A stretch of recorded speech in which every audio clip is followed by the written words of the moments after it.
And we're going to start the night like this. There's a room in my house where nobody goes except me. A still room, a light room, where I go to write room. And any day, any time, middle of the night room. A feeling low and slow, or a high as a kite room. Feel free. Room inside. Philip Gross. Welcome. Welcome, artists and family. You know what it is. Finally, Thursday night has come back. Pull up a Zoom box, grab a microphone, and get comfortable. It's about to go down.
Welcome to the online open mic presented by the legendary New Eurekan Poets Cafe. I am your host. My name is Elemen2al. Happy Thursday. This is the jump off, ladies and gentlemen. Let's go.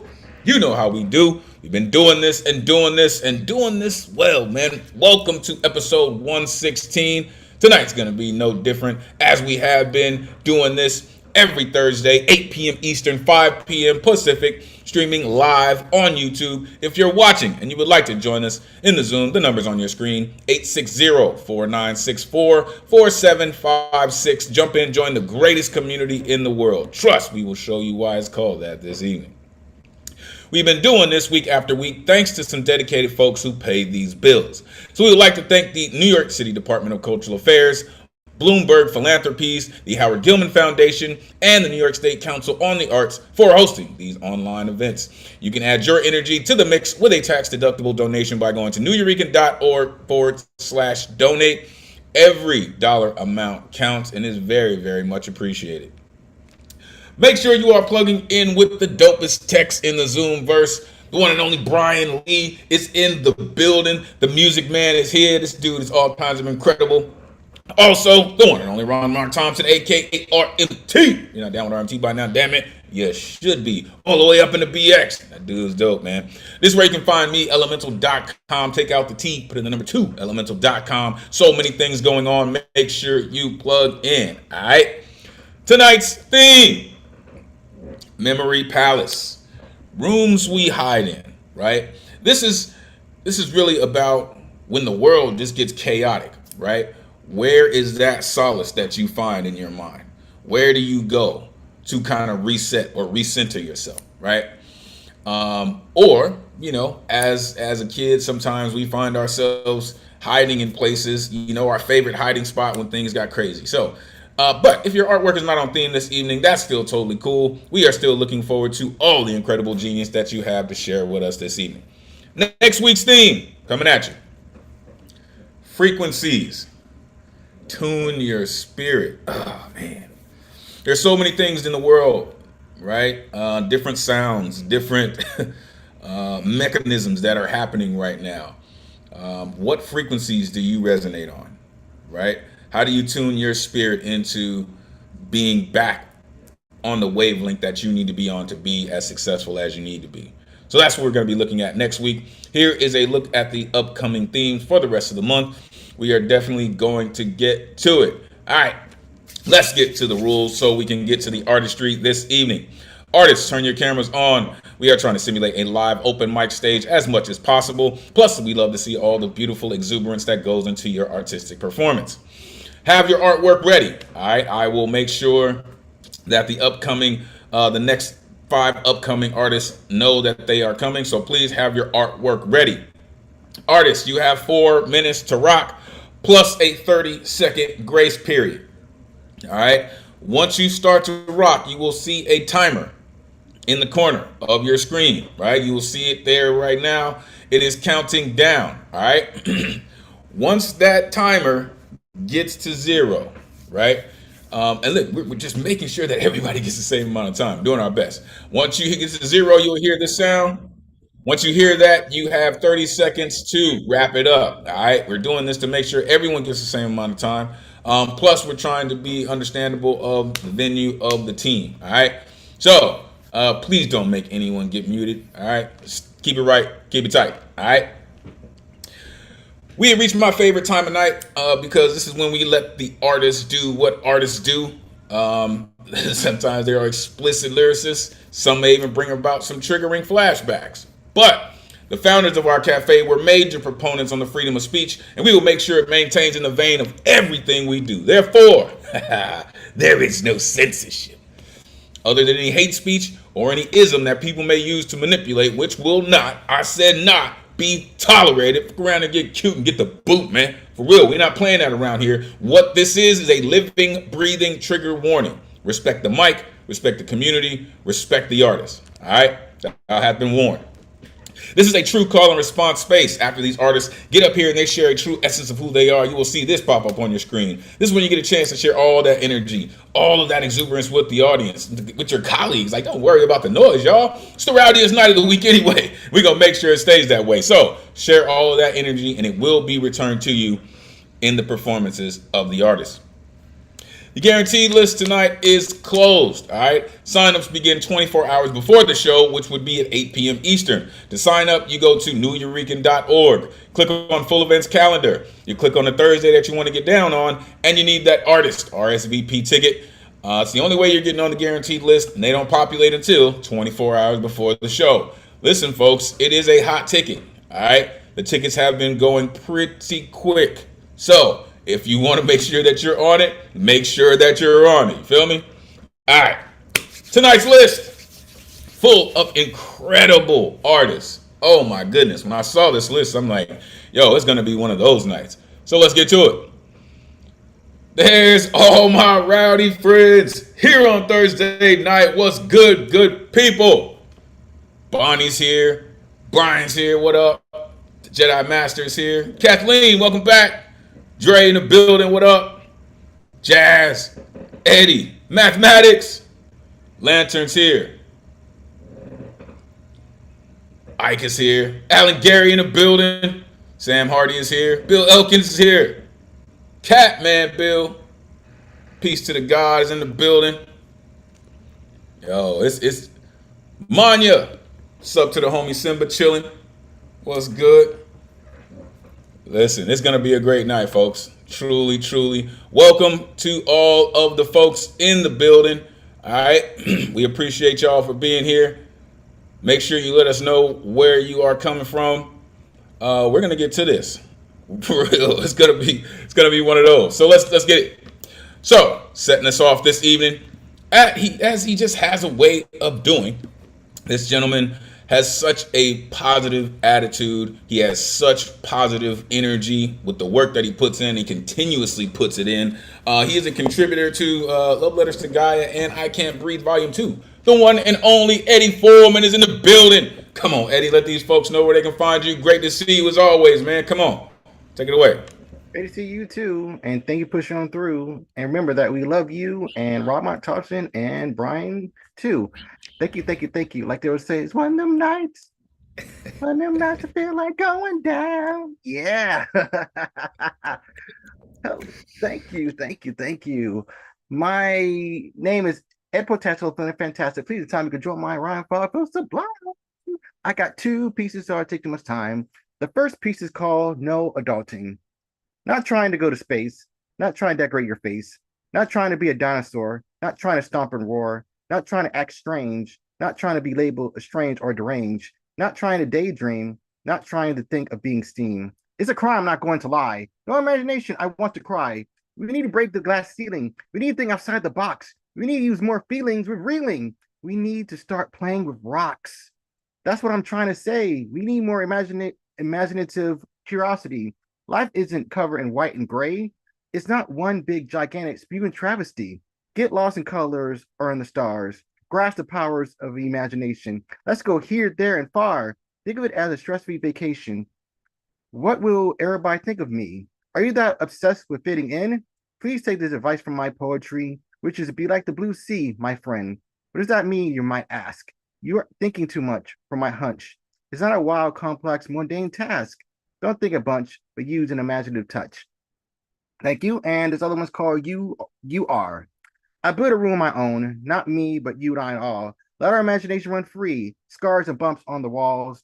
We're building shacks and trees. We shake, collapse, rebuild, or fall. We could be rivers, ocean, or seas. We can be short, medium, or tall. Some might disagree, but grab some tea. Please be mindful of your cholesterol. We're homes, condos, tapes, or DVDs. Some of you deserve this wake-up call. Please be happy with extra glee. This is a relapse or a downfall. Please don't scream like a banshee. Hey, don't go yelling at City Hall. Please be a barrel full of monkeys. Don't be as plastic as a Barbie doll. You're whatever you believe or see. Please just don't be a crazy goofball. You could be a concert, play a jamboree. You could be a jawbreaker or a gumball. You could be a medal, trophy, or Oscar nominee. You could be a snowball, baseball, or a basketball. No, you can't? Okay, hold up. Pardon me. I don't have foresight or a magic crystal ball. Yes, you could be a mansion or a yacht, Philly D. You could be a leave, Tums, Benadryl, or Tylenol. Please don't go on a mind shopping spree. This is a spitball, a stonewall, or a pitfall. You could be a CEO, teacher, scholar, or VIP. You could be a Statue of Liberty or the Taj Mahal. You could be whatever you want in the land of kind of free. You're what you apply, manage, and install. You could be an ant, a spider, a butterfly, or a queen bee. You could be Saw, Squala, Paula, or Paul. No, but you're doing it now. It's called poetry. Poetry could be scribbles, carvings, or graffiti on the wall. You're what you can be. It's not under lock and key. You could be the sun, a cloud, a storm, or a parasol. You don't need a college degree. Take it from me. Thank you. Man, you're just full of mantras, Eddie. I love it, man. For real. Unmute yourself. Give it up for Eddie Foreman. Yeah. All right, Eddie. Woo. Thank you. Woo. Great way to start. Thank you. Go, Eddie. Yo, I really, really appreciate the fact that you always go in with it, Eddie. Like you never really, leave it out. You just take all of it, man. And I think more and more people need that energy, truly. And you always serve it up, man. You even said, think outside the box. Get lost in colors. That's just beautiful, man. Don't be as plastic as a Barbie doll. Like that's an entendre if I've ever heard one. In the land of kind of free, like on point, man. I love how you're just mixing in so many like. It's like when you're eating something, it's like, oh wow, was that peppermint? Like, you know what I mean? Like you always have these kind of hidden flavors in there, man. And I really appreciate that. Really appreciate you, Eddie, for doing what you do, man. All right, y'all. The star shit is underway. Let's keep it going for real. Shout out to Dragon of the West in the building too. Coming up next, this gentleman, man, his writing style is just incredible. His voice is just built for the airwaves. And he just writes the kind of material, man, that just sticks to your bones, man. I'm telling you. I like to call him Mr. Chicken Soup himself. The one and only Alan Gary in the building. Come on, Alan, let these folks know where they can find you. Great to see you as always, sir. Please, take it away. Thank you, Elemental. Friends, you can follow me on my Alan Gary Facebook page. Open 24/7 for your dancing and dining pleasure. Theme tonight, memory place, rooms we hide in. Well, Time to come out and be found. Come chase sunsets with me. Catch falling stars together as they land on the tip of our imagination. Watch fireflies message us with secret Morse code, reminding us what we already know. Flowers flower, metamorphizing, universal beauty and love. Rainbows without rain. Clouds dance because they are happy like us. Butterflies once could not fly. They learned to be, to trust. We see pictures in the sky, birds anthropomorphizing, creating visions of dreams so crystal clear, telling us we are found. Thank you. Man, you're just on point always. Unmute yourself. Give it up for Alan Gary. Thank you, Alan Gary. All right, Alan. Woo. Thank you. Always a positive note. Yeah, that Firefly line though, man. Oh my gosh, like just the visuals of that. And then how you started the poem. Come chase sunsets with me. Ah, man. You know what kind of endless journey that is? That's just beautiful. It really is, man. Watch fireflies message us in Morse code. Ah, man. And then rainbows without rain. Again, I love the imagery that you put into your work, man. I told y'all, it just kind of sticks to your bones, man. Just feels good. Appreciate you, Alan, for all that you do, sir. All right, let's keep it going.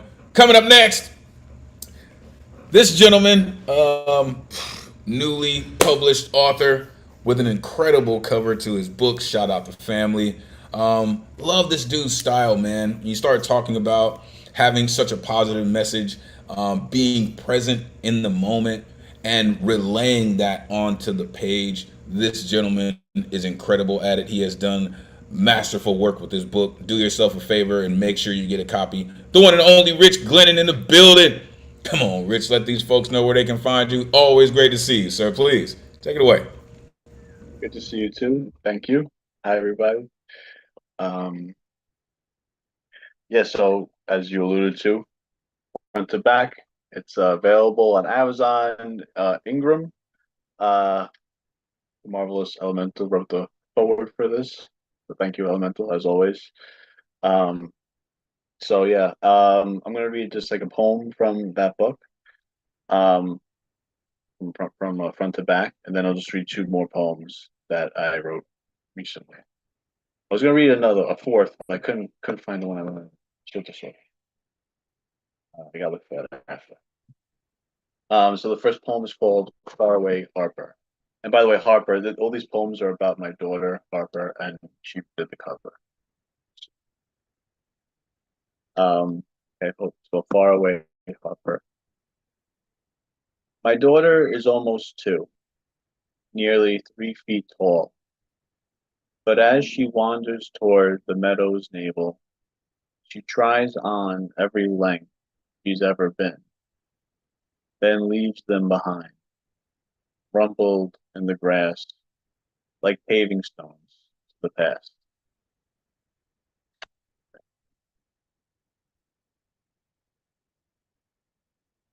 And then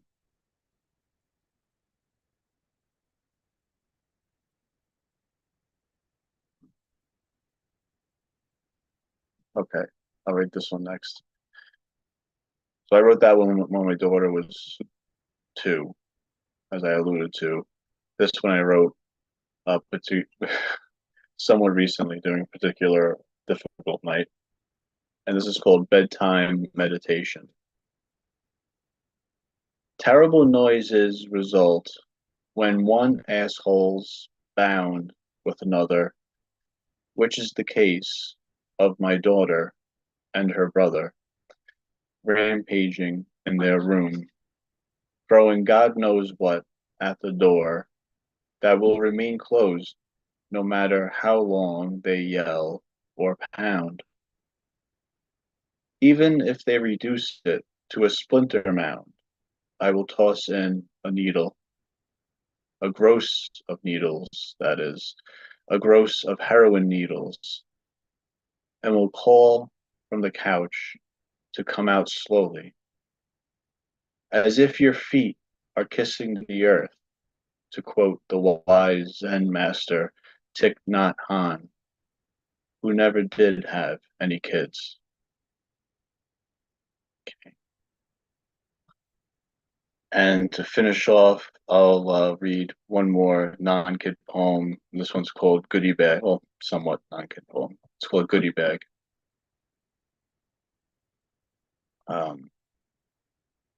Okay, Goodie Bag. Later in the evening, long after your daughter's birthday party ended and we drove home, I still smelled like you. My wife still smelled like you. I'm sure everyone that was near you brought you home, tangled in their eyebrows and hair. Hidden tokens of you somewhere in our purses and inside pockets. Pinned to shirt collars, goodie bags crinkling with the captured aroma of a man who wore so much cologne it was like he gave himself a lap dance. All right, thank you. Did not see that coming. Unmute yourself. Give it up for Rich Glinnen. Oh, those were all beautiful. Yo, thanks for that. It was really dope. Thank you. Thank you. I love the poem about the kids. He said no matter he said they're rampaging in their room. No matter what they throw at the door, which will remain closed. I just love that, right? Stand on that business. Like, no, oh, don't worry. They can't like break the window or anything. But I really, really love that. That's also one of the hardest things to learn as a parent is when to go and when not to go. You know, very, very delicate balance. I just love the work that you do, man. Really. I'm telling y'all, once you read his book, you'll understand. Like, this is something that his great grandchildren will still be able to appreciate. It's written in such a way that is accessible and it's heartfelt with every page. So make sure you do yourself a favor and get Rich's book. Thank you, Rich, for all that you do, man. Truly appreciate you. All right, let's keep it going. Coming up next, yo, this gentleman, man, it's been a while. Always great when he comes through. He is the man of many styles. Really, he taught me about different forms, and I'm still learning from him the way that he does his work. His pen always stays so very sharp. I like to call him our resident blacksmith, the one and only Michael Sindler in the building. Come on, let these folks know where they can find you. Great to see you as always, sir. Please take it away. Great to see you as well. Great to see everybody. Good to be back. I will do my perfunctory call out for lighthousewriters.org, as I always do, because I really think Lighthouse is a fantastic organization and stuff for writers of any genre at any level. Just check it out, man. I was kind of thinking about where to come off on this theme, so I just pulled this one up. Holes in space. Sweet child, as you look back in time to see the holes in space where friends and family should be, short lives that should have left longer shadows across experience, Kisses, hugs, and lessons never shared.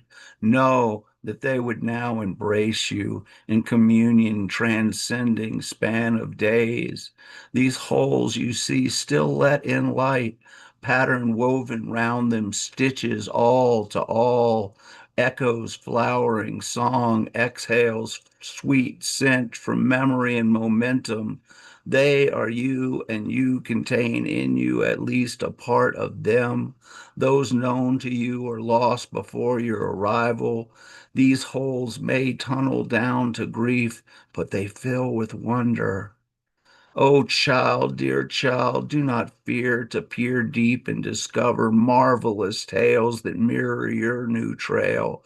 Living loved ones may falter, falling into mourning, dipping arms into openings, attempting to pull last treasures from well of tears.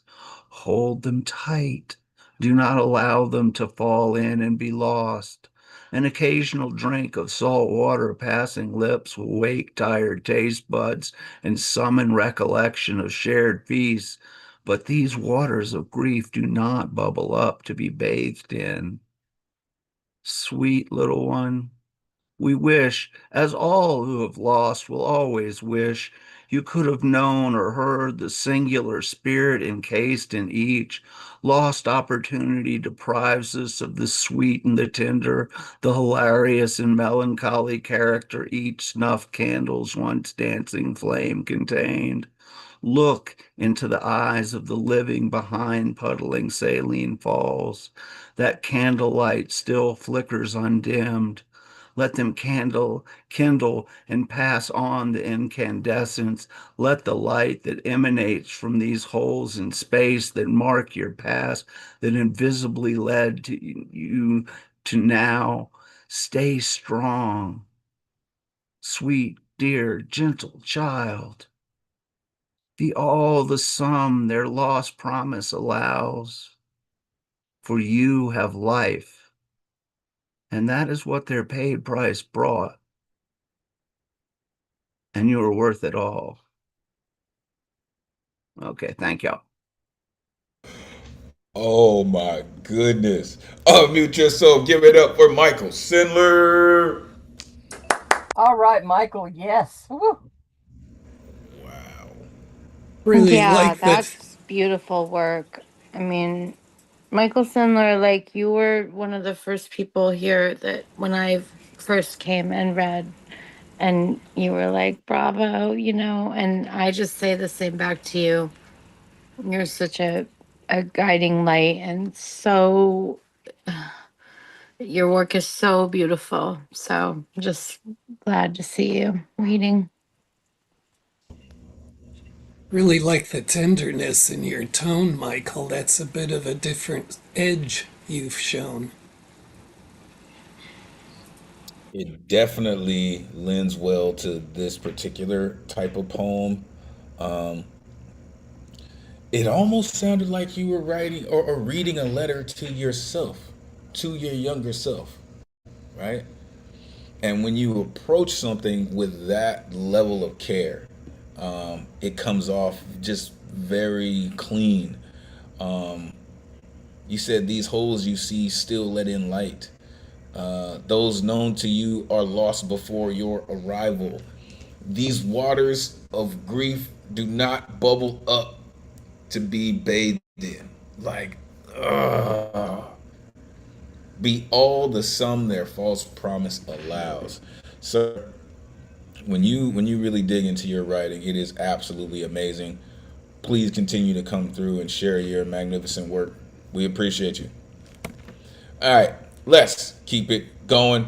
Coming up next, yo, she's just one of my favorite people in the world, man.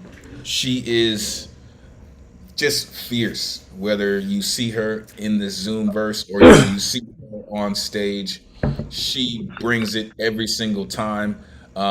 Recently, she's been bringing musical accompaniments, and I just love what she does and how she does it. She's so fearless in her approach. I look forward to what she has to share with us. Tonight's no different. The one and only Dr. Z Paige in the building.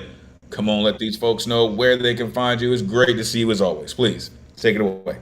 Hey, thank you. I wanted to test the sound again.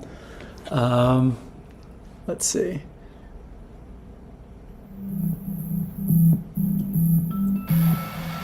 We all hear that? It's good. Okay. This is a rewrite. A while back when I first started coming here, I wrote a poem about my experiences as a physician during Code Blue, which is a cardiac arrest in the hospital. So I scored this music for it and rewrote it. And so here it is. It's called The Room Remains.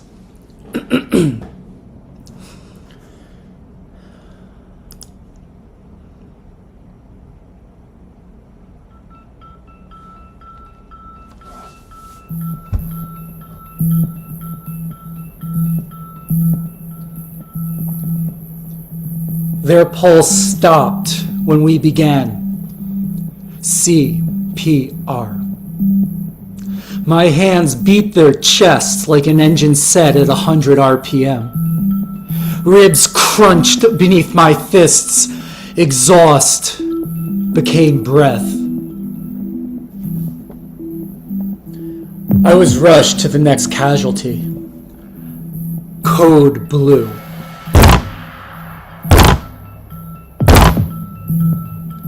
We stare into a body running toward rigor mortis, often beyond survival. It's cold. Over. There are wrappers, opened instruments, blood slides into bed sheets. Silence answers the yells of "Stat!" a second prior.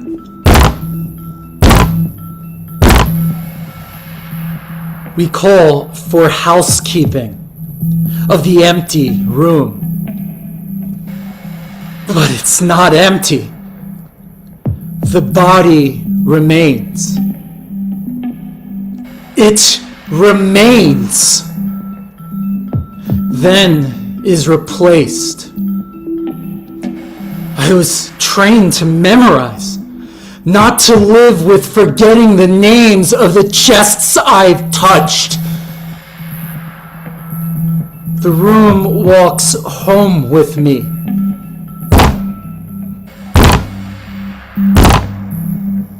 Slips under my bed sheets. Lies down beside warmth. Tomorrow, I hope the warmth remains long enough to count the beats.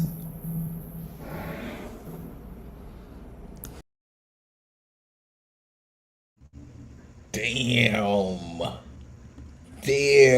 Unmute yourself. Give it up for Dr. Z. Paige. Oh, that was fire. Holy shit. Wow. Can I tell you that after this is over, the first thing I do is go to YouTube and go right to you because I got to feel it all over again every single time. It's so good. Thank you. Thank you. Well, this soundscape got you a lot closer to sort of a theater feel, and it created a sense of space, much different than the previous ones you did with music, which I kind of feel were more about just a sort of straightforward performance, like an accompaniment. But this soundscape really created a sense of space, and it made your, delivery, your presentation kind of move towards theater. And I think it worked really well that way. Listen, it was the compressions for me. All right. Once you started breaking bones with your compressions, I was like, oh gosh, we're there, right? You have such an interesting perspective because everyone doesn't get to hear these things from a doctor's perspective. But having that and being able to listen, I don't want to say being able to bring those demons along with you, but some people will run from those and hide from those memories and those thoughts, but you embrace them, right? This is what I've said about poetry, folks. Poetry can take it. And this right here, this poem right here really reminds me of that, right?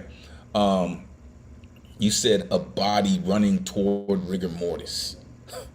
Blood slides into bed sheets. The room walks home with me. And then, of course, just the whole medical aspect of, you're trained to memorize, not remember the names of the, yeah, very, very, the presence on that one just really came right off of the screen. So I appreciate that. Appreciate the work that you continue to do with the soundscapes. It's amazing. Thank you, Dr. Z Paige. All right, let's keep it going. Coming up next, I see the gentleman has his instrument. I always love when he comes with his instrument, man, because you just never know what kind of song this gentleman has. His instrumentation is absolutely amazing. Whether he's covering songs or singing some of his own, he's just amazing. The one and only Catman Bill in the building. Come on, Catman, let these folks know where they can find you. Great to see you, sir. Please, take it away. Thank you, Elemen2al. So I have a blog on Substack, and anybody can join. There's no payroll, and you can easily delete when you get tired of hearing my screeds.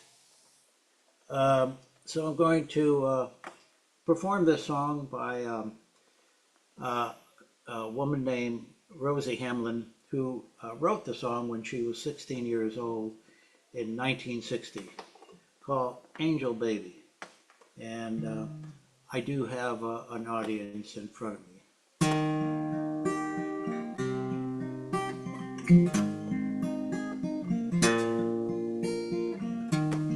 It's just like heaven being here with you. You're like an angel, too good to be true. But after all, I love you, I do. Angel babies, my angel babies. When you are near me, my heart skips a beat. I could hardly stand on my own 2 feet, because I love you, I love you, I do. Angel babies, my angel babies. Ooh, I love you, ooh, I do. No one could love you like I do. Please never leave me blue and alone. If you ever do, I'm sure you'll come back home. Because I love you, I love you, I do. Angel baby, my angel babies. No one could love you like I do.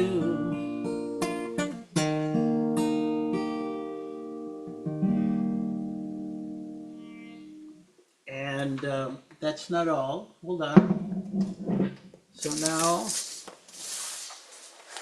I will pivot to my audience.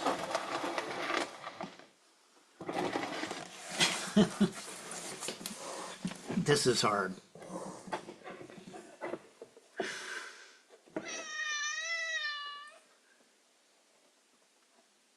Go on, say something. There it is. My babies. Thank you. That was just absolutely amazing. Come on. Unmute yourself. Give it up for Catman Bill. Oh, give it up for the cats. Cat Daddy Bill. Yay, That was- cats! Yay, cats! You're okay too, Bill, but the cats are gorgeous. You're coming along. I like to hear guitar playing this week, especially you were starting each measure with this very emphasized pluck on the first note. And it kept reminding me of like John Hammond, who passed away this week. So sad. No, that, and I had a feeling as soon as he said I have an audience, I was like, oh my gosh, if these cats are all lined up there sitting and watching and listening to Bill sing, I'm just like, oh my gosh, come on. But even better, right? When you're serenading a mom and her babies, it's just amazing. It really is. Like there's so much energy and love coming out of you singing this song to them. Definitely felt all the way. Great song choice, great instrumentation, just amazing. Bill, thank you so much, Catman, for all that you do. Truly. All right, let's keep it going. Coming up next, Jersey in the building. Our resident reggaeton artist is here. This cat's flow is so locked in. He is so ready. Whether he's rocking in Spanish or English, this dude's just got it, man. The one and only Brian Enciso is here. Come on, man. Let these folks know where they can find you. Great to see you as always. Come on, take it away. Thanks, Elemen2al. All right.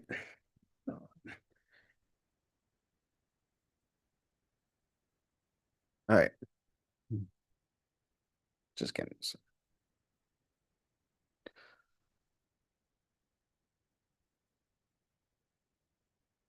May the 1st, the nurses helped my mama give birth. Dad already speculating what I could be doing on earth. As we up and left Elmhurst, at first I was disturbed. Just came from a safe place where I was never perturbed. It was bright outside. Can I go back inside? Always cried while my parents searched for some place to reside. Couple months old, I can already sense how cold the world could be to anyone if you ain't too careful. Moved to 2 different apartments within half a year. L&D making the best of it, played by ear. Before we landed at Quincy off the 70th Jersey Heights, the neighborhood we oranges be setting in. A New Yorker who was never meant to be. Only have 7 years before we moved west to Jersey. Never had a clue. Assumed that this was all forever. Kept running around the streets till sunset with no sense of danger. Yet there was still a war happening, but I didn't care. Parents tried to shield me from it so I wouldn't be scared. There was a lot I didn't know, and they kept it that way. Played it off with a smile as if it was all okay. Kept the act all the way until moving day. Little me confused at this new home. Felt out of place. How could they not tell me that we'd be leaving forever? Never had a chance to say goodbye before we left her.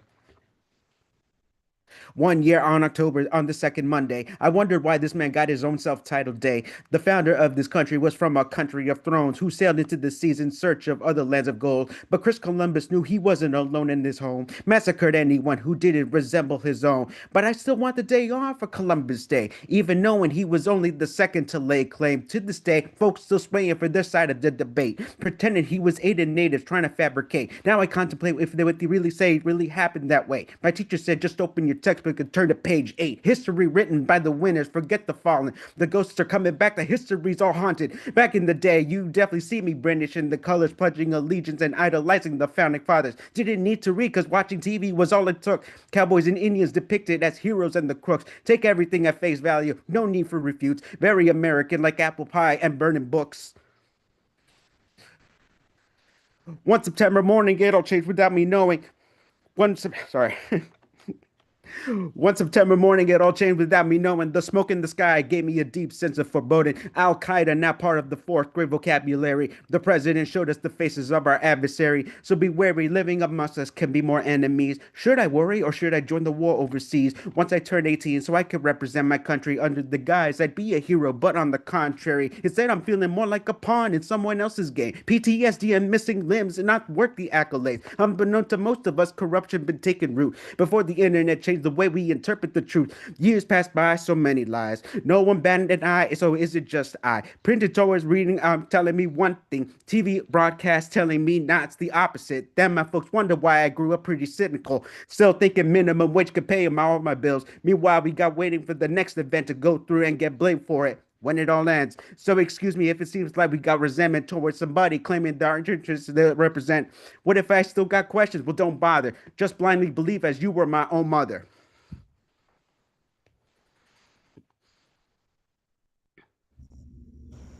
Yo, man. Yo, man. Take a breath, dude. How do you breathe so much fire and still sit there all calm like? Unmute yourself. Give it up for Brian Enciso. Yeah.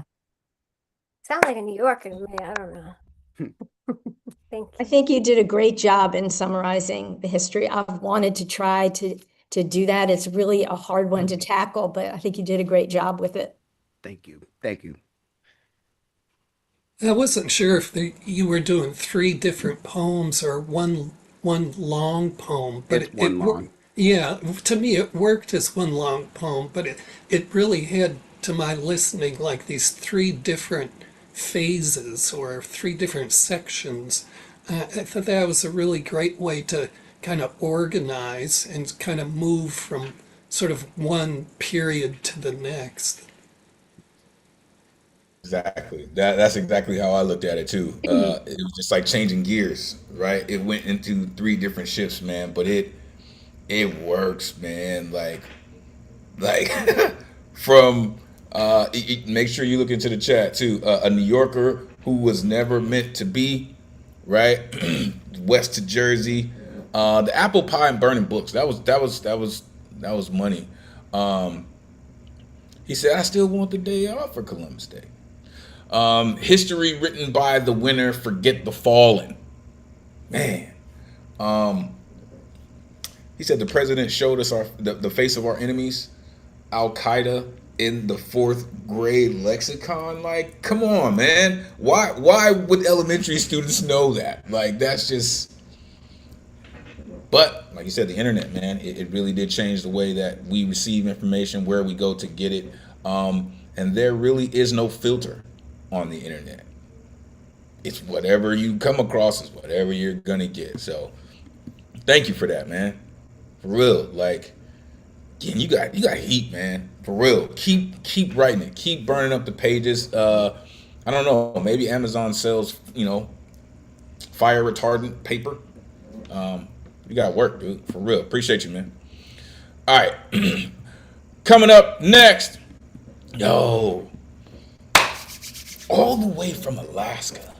Like, I'm so grateful that you continue to come through, Kathleen, that you have this work that you do. I mean, from the relationship poem to the bear poem, like, I don't even know what's gonna happen next. I guess I'm waiting on a snowstorm, maybe. I don't know. But you're just incredible. I'm thankful that you continue to come through. I look forward to the work that you share with us. The one and only Kathleen in the building. Let these folks know where they can find you. It is great to see you. Please take it away. Hey, find me at Alaska Kathleen on Instagram, but this is my last time for a few months because I got to go fishing and make some money. So this is, thank you all so much for how wonderful it's all been. I am an alien baby. Tabloid variety. I know you heard of me. Word of me goes around whenever y'all start throwing down your stories. You think you cited me? Possibly. I believe we are many. I am an alien baby. You're imagining some romantic fantasy, an exotic alien daddy, or a molten hot 8-breasted space slut siphoning some weak human man seed. Miss me. This was the laboratory. I remember it. I remember it sequentially. I remember what they said to me. What I don't know is what it means. Meaning is something the sons of bitches took from me. They left a thumbprint imprint, base of my spine, top of my coccyx. The agency says it's a chickenpox scar. I'd go so far as to say that's what they tell everybody. Born with a tail. I'm an alien baby. Thick as my thumb at birth, presumably. Nothing fluffy, not a tentacle. I feel the loss of it. Imagine the size of it today, allowed to grow, expressive, prehensile. I could wrap it around a tree limb and hang upside down and really sort this back out. Here's where we approach tragedy. My communication system, information on my mission, all in the tail those sons of bitches took from me, separated me from all the other alien babies. Only way I know is this feeling, is this lore stored separately from memory, urgent, surging in me. Interesting fact about the alien baby, born pregnant. Not one or two, not just a few, 1,000 alien babies wriggling in me. Now their little tails curling in on themselves and snapping. They're gestating, underway. I've had time to acclimate. At this rate, I estimate it's time to prepare you for the release, the onset of 1,000 alien babies. Feel these frequencies rising, catalyzing something. This is happening. The release. And I don't mean to keep harping on this tail thing. You can't see it, but it's still in and on me. The neural pathways still operate my tail, forever working that phantom, flicking out an annoyance and reaching in curiosity. I usually keep it coiled demurely around my ankles. It warms and comforts me to toss it around both my shoulders when I'm lonely. From lack of direction and broken connection, there must be more like me. Unless this is some anomaly, 999 more in my cohort. Are they all complete? Are there amputee alien babies like me, pregnant with possibility, chosen purpose to replace the one sliced off of me, resolve responsibility, to remind you continuously that there is so much beauty? What other reason can there be? I'm an alien baby. Everybody make ready. What will remain of this body when I come new, when the release ensues and I am due? I cannot know what we will do. When they come toward you, do not run. And not one of you sons of bitches so much as touches their tails. I am an alien baby. Damn. Unmute yourself. Give it up for Kathleen. Oh, I can't begin to say how much I love that. Yes. That was absolutely fantastic. And we hope you're happy fishing, but we do look forward to you coming back. I'll Safe. come back. Yes. Thanks. That was just unbelievably incredible. It really was. Your whole delivery, the story, the whole, I'm going to give you the #1 prize if there was the contest. I'm pretty sure I'm sure you would win it. Well, I like that poem so much because it does what, really great poems do. It just creates this kind of other register of reference. It's like, it takes me like a minute into this poem to even figure out what's really going on. It's like who's speaking, where they're speaking from, who are they speaking to. And it had this kind of compound theme about, on one hand, it's just so obvious, the alien baby, but, it's obvious you're talking about being alienated. And, the whole thing about feeling non-normal and being a target for it. Those were the things that really struck me about the poem. And also, I really enjoyed, at least for the first half or 2/3, you were really ranting this poem. Oh, yeah. And I really like that style of poetry a lot. I enjoyed your physicality too, on the image of you just ranting it out there and pumping it out. And if you're going fishing on the sea, please be careful out there. Yeah, I just want to say you're already messing, because it's like I'm used to like coming to this place and having my mind blown, but it's not even a third of the way through, and I've got like about as much mind left as like chewed up, gum. So you've used up all my mind that was supposed to be blown. It's poems like that. It just kind of exists as a beautiful reset, right? We've heard lots of poems, we've heard lots of sentiments, we've heard, our colleagues, they do this for real. And that's kind of what you just did. You kind of put yourself on that map of, oh, she does this for real, right? The imagery that you had in this poem, the presence that you held throughout this poem, the tale, like just the imagery all the way around, from getting this back straight to the 8-breasted space slut, the information on a mission, like born pregnant. Just for a second, just take that. Like, amazing work. As your colleague said, going out to sea, doing what you do, please be safe. Find your way back to us. We will be here, and we will be looking forward to you making it back. Safe travels. All right, let's keep it going. Two more, and we will go to halftime. Coming up next, Jersey in the building. This incredible artist, listen, I've seen her recently, interviews, on stage, like singing. She's dope with the poetry. Like, she's just all over the place. And when you're a working artist, that's exactly where you're supposed to be. On the move, putting in the work, microphones everywhere, right? And I appreciate the work that you're putting in. Plus, you make incredibly dope content. The one and only Lovely, the poet in the building. Come on, let these folks know where they can find you. Great to see you. Please, take it away. Thank you, thank you, thank you. Hi, y'all. I'm Lovely. I have an EP called In My RM Bag out, and I also have a book called Lovely Truths and Metaphorical Violence that is out. And yes, I am trying to stay booked and busy. So if you like my poetry and you have events that you think I would be good for, please let me know. I'm going to read y'all some mini poems because normally I'm like very prepared, but today I was just like, what are my poems about safe places where I hide? And all of them are about my boyfriend. So here we go. The first one's called An Ode to My Boyfriend's Snore.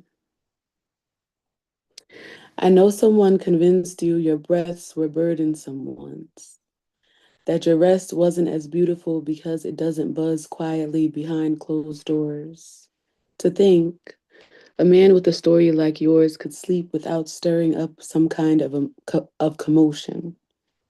Sometimes I press my chest against your back to learn the echo of you, studying your beats like bands off book. I find myself humming to harmonize with your hard days at work, holding you close and dangling on the crescendo of every exhale. And sometimes you rest. I get lost in the waiting for you to pick up where you left off, so grateful to hear your song. I miss it when it's gone. I hope you know your breaths are precious to me, that you've earned every crevice and corner your lungs can fill with proof that you are surviving against everything that wants to silence you. And I pray you keep knocking down doors with every blessed breath you take. Ashe.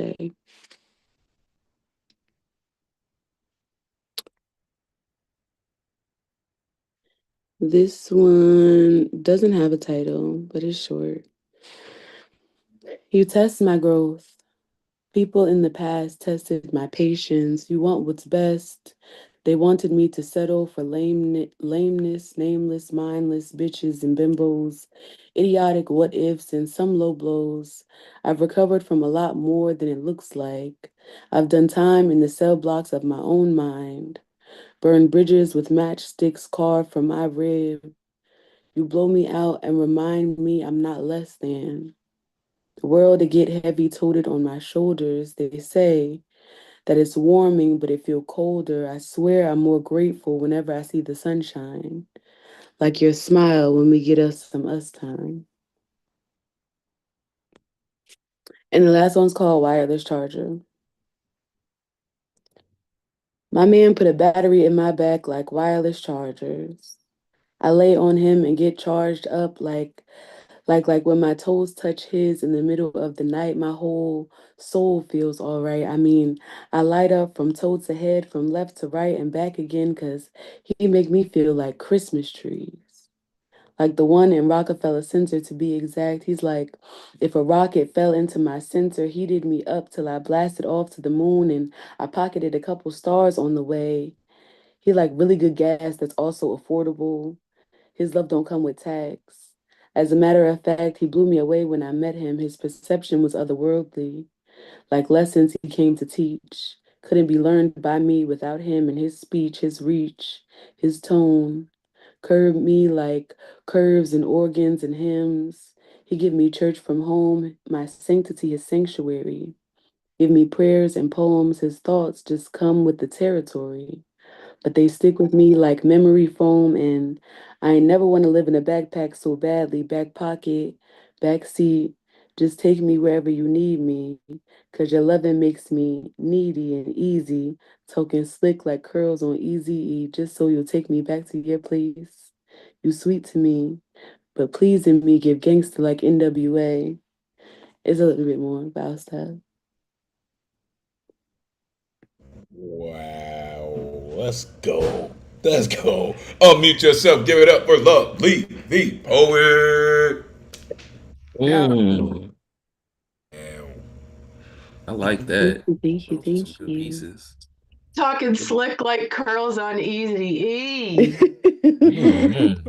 Your boyfriend sounds nice. Doesn't he? He's Yes, alright. that was wonderful. Thank you. Thank you so much. If I could rent your voice to use for myself, I'd be lined up every day. That's a voice I would kill for. Your poems, Thank you. these poems were just really super sensitive. Like you're very unself-conscious with what you're going after, and that's a kind of emotional fearlessness I really admire in poets. And I thought the second poem especially had this very, very intense balance between vulnerability and affirmation. I think that's a really hard thing to pull off, that balance.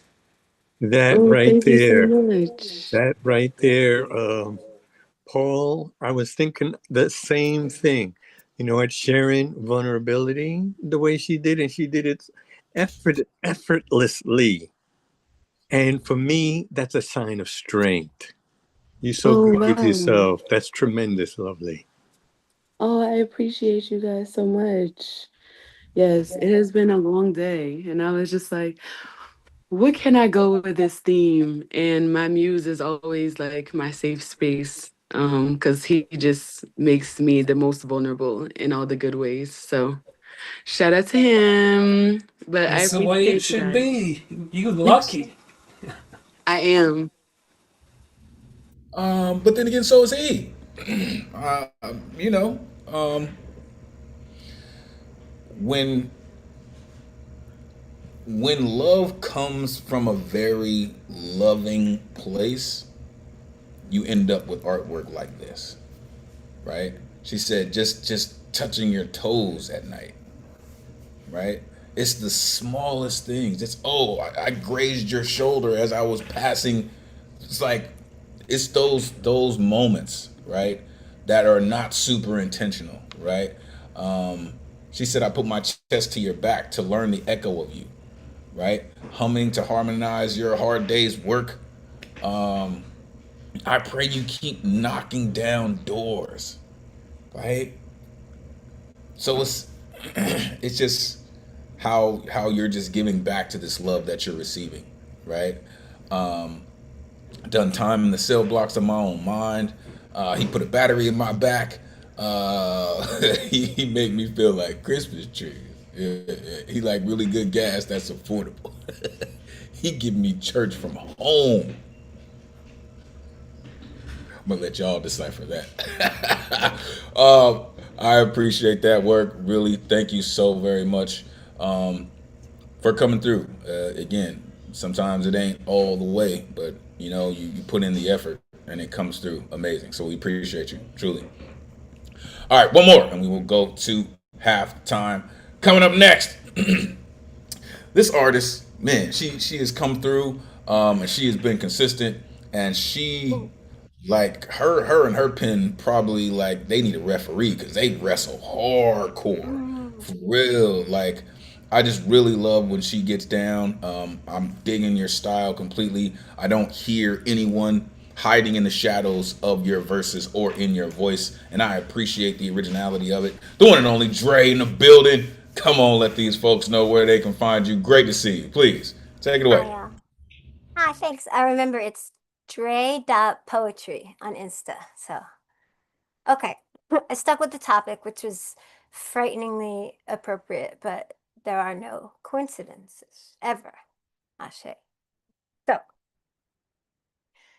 recently I remembered that I can only remember how to forget at a rate that would be frightening if I only knew. My neurologist calls it permanent brain ruin. The man I left 25 years ago called it love notes, signed by the fingerprints he left on my sealed throat. The doctors say degenerative, as if this isn't already my kind of love story. There is no palace for memories when you escape the man who tried to kill you, but your brain offers him a home 25 years later. But I did inherit a day rate motel on the corner of where am I and is this really happening? It belonged to my tio who overdosed on despair and unpaid phone sex bills in room 4 or 14. The vacancy sign is a neon memory glitch that flickers each time I lose another year. I am the 24-hour night clerk queen of this condemned concussive brain tissue. Do I miss you? In this last stop before brain death, somewhere between Glasgow coma scores and the night we don't talk about. The guests are memories that check in by the hour and sign the guest book in my own handwriting. Some are still here, but checkout is promptly 11 a.m. a few decades ago. Flashbacks are guests addicted to forgetting and jealous of my supply. They arrive suddenly at 3 a.m., prowling for prey, punching my bulletproof glass cranium. No cash, no ID, no idea, but demanding rooms they already live in, earned with blood and with working keys to the broken locks. And your closed fist kisses still expand the architecture of my neural nuisance unfit for human habitation, and it will not stop. Room 14 is the last to arrive. Housekeeping won't enter. Recite El Padre Nuestro in cielo of shit and sangre. Claim it's haunted by images of my deja vu. Is that you, self, and apparitions of mistakes I haven't made yet, but will and won't remember anyway. Welcome to my violent party.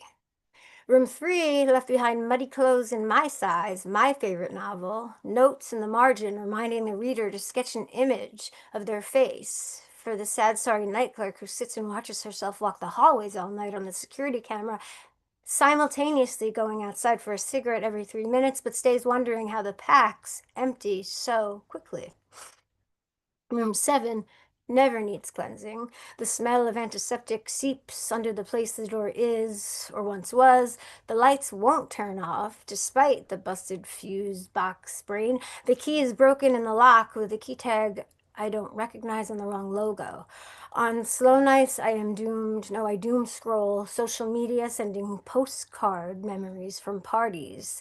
Life swears I partied, lovers my heart swears I loved, and selfies with friends I wish I'd known. Subject line, remember this? No, I do not. My nostalgia is a crime scene. If the mind keeps everything somewhere, but where? Then somewhere on the second floor there is a room I survived, but I will never open. I don't fear the forgetting of my past. I fear the night a memory checks in and tells me who I used to be. I don't fear the diagnosis, chronic traumatic encephalopathy. I fear its meaning. That the man who loved with choking fists finally got permanent housing.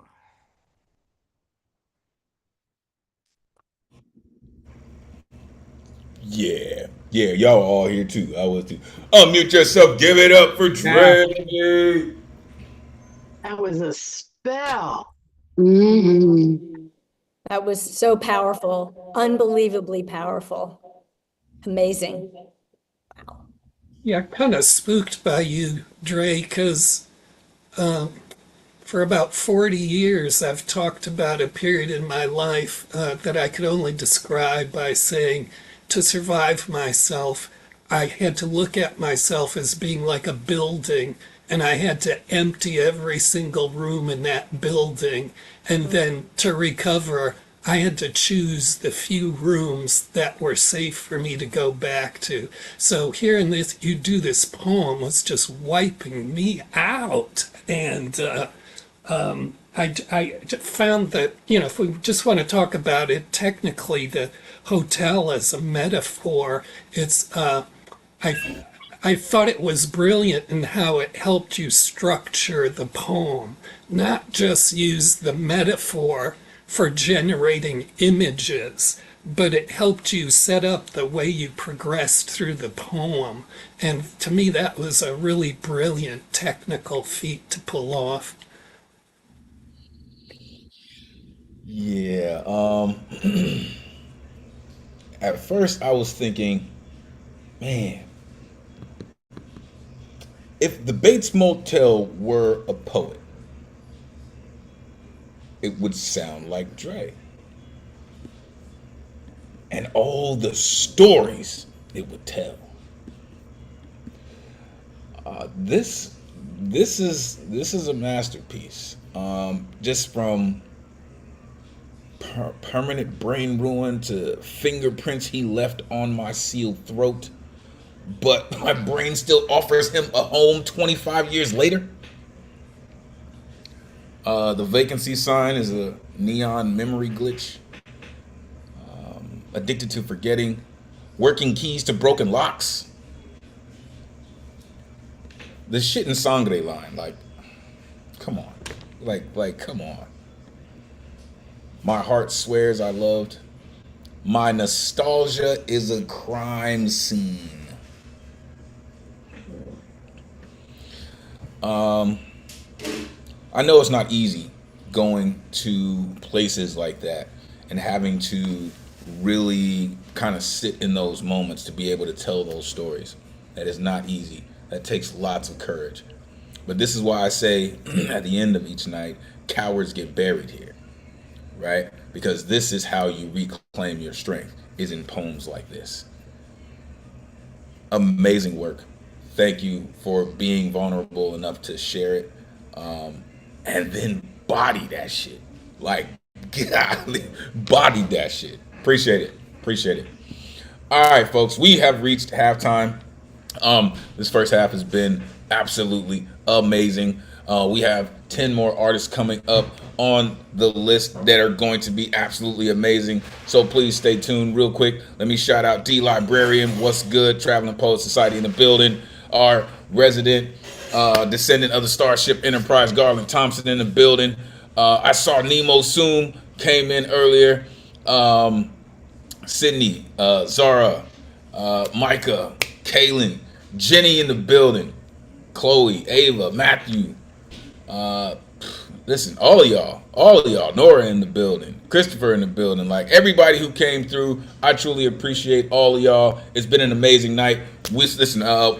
Take a short, about 5-minute break, and we will be back shortly. All right, stay close, because we will, like I said, we'll be right back in about 5 minutes, folks. All right. Good evening, and thank you for tuning in to the online open mic with the greatest community in the world. Week after week, you keep this flame of artistry burning with a light that transcends time, distance, and borders. Now, welcome to the Halftime Report. I am your correspondent. My name is Elemen2al, bringing you the latest news and upcoming events, proudly presented by the legendary New Eurekan Poets Cafe. Stay tuned, stay inspired, and as always, keep creating. The New Eurekan Bowery Slam, happening every Monday at the Bowery Poetry Club in New York City, hosted by Luna Rosa and Jay Rose. Winner receives a $20 cash prize and a chance to compete in the final Friday Slam, occurring on the last Friday of the month at the Lower East Side Center at 7 p.m. Hosted by Matthew Madokin and Paul Conqueso. Winners from the New Eurekan Bowery Slam compete against each other for a $100 cash prize and a chance to compete in our annual Grand Slam. Plus, there's a Twilight Hour open mic hosted by Cap Come Through and The Score. For more details on the Slam season, including rules, winners, and current year scoreboard, go to neweurekan.org/slam. Our open mics at the Lower East Side and Sindler are all kinds of incredible.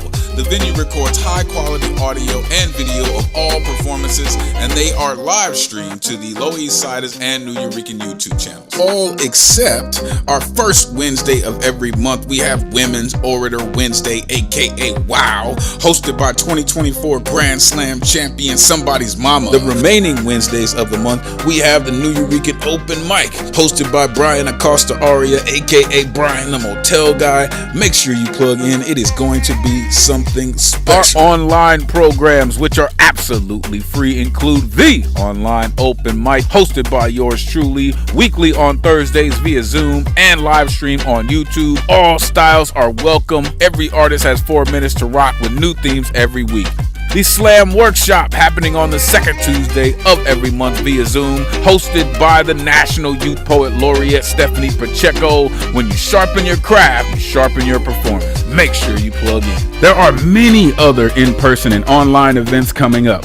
For info and tickets of all the programming, you can go to newyourekan.org/calendar.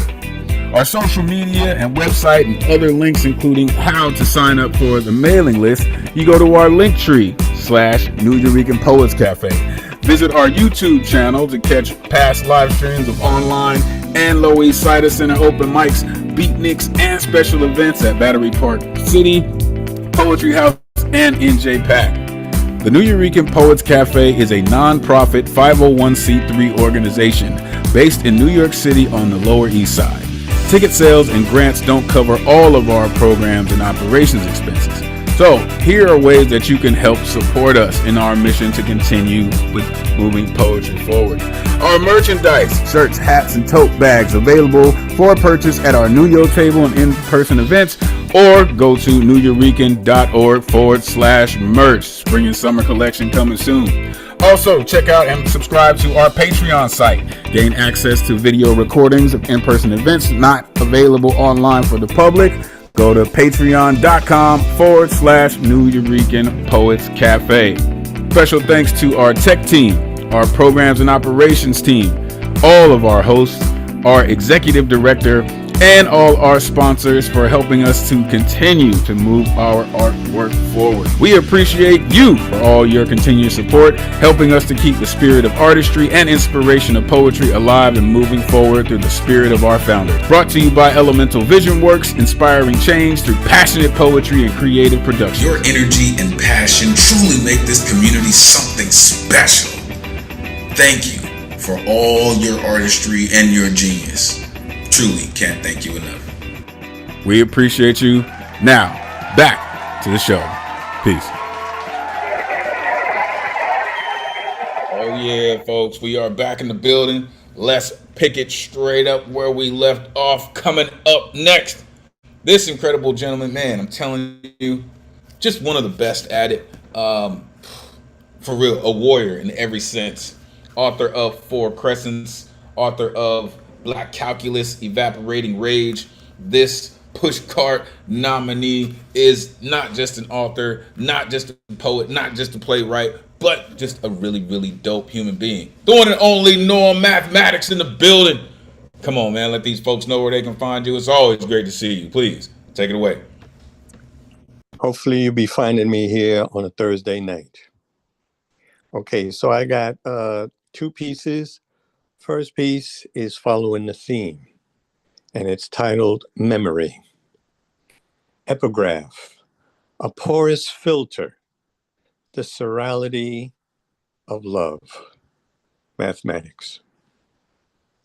A poor excuse for time, spins past results, no longer part of a present reality. A dead end, a dead line, drawn across sands of time where life forgot to mark it on the calendar. Remembered memories didn't happen that way. A trap for the illusions of failed dreams. Disguised as best times you wished had come true. The construct of time becomes an empty frame, hanging an imposter's shadow living rent-free in a hidden closet behind a wall of shelves with titles and bookends of binders full of blank pages. A story of make-believe, nonfiction that ended badly. The last time you remember, your life didn't happen like that. A history written by jesters with bad grammar and a knack for unrequited love. Like gravity dragging you back to a time that wasn't really and never existed again. Unless making plans for the future plants mutant seeds in a fallow bed of broken hearts. Next piece. Rage is in my genes.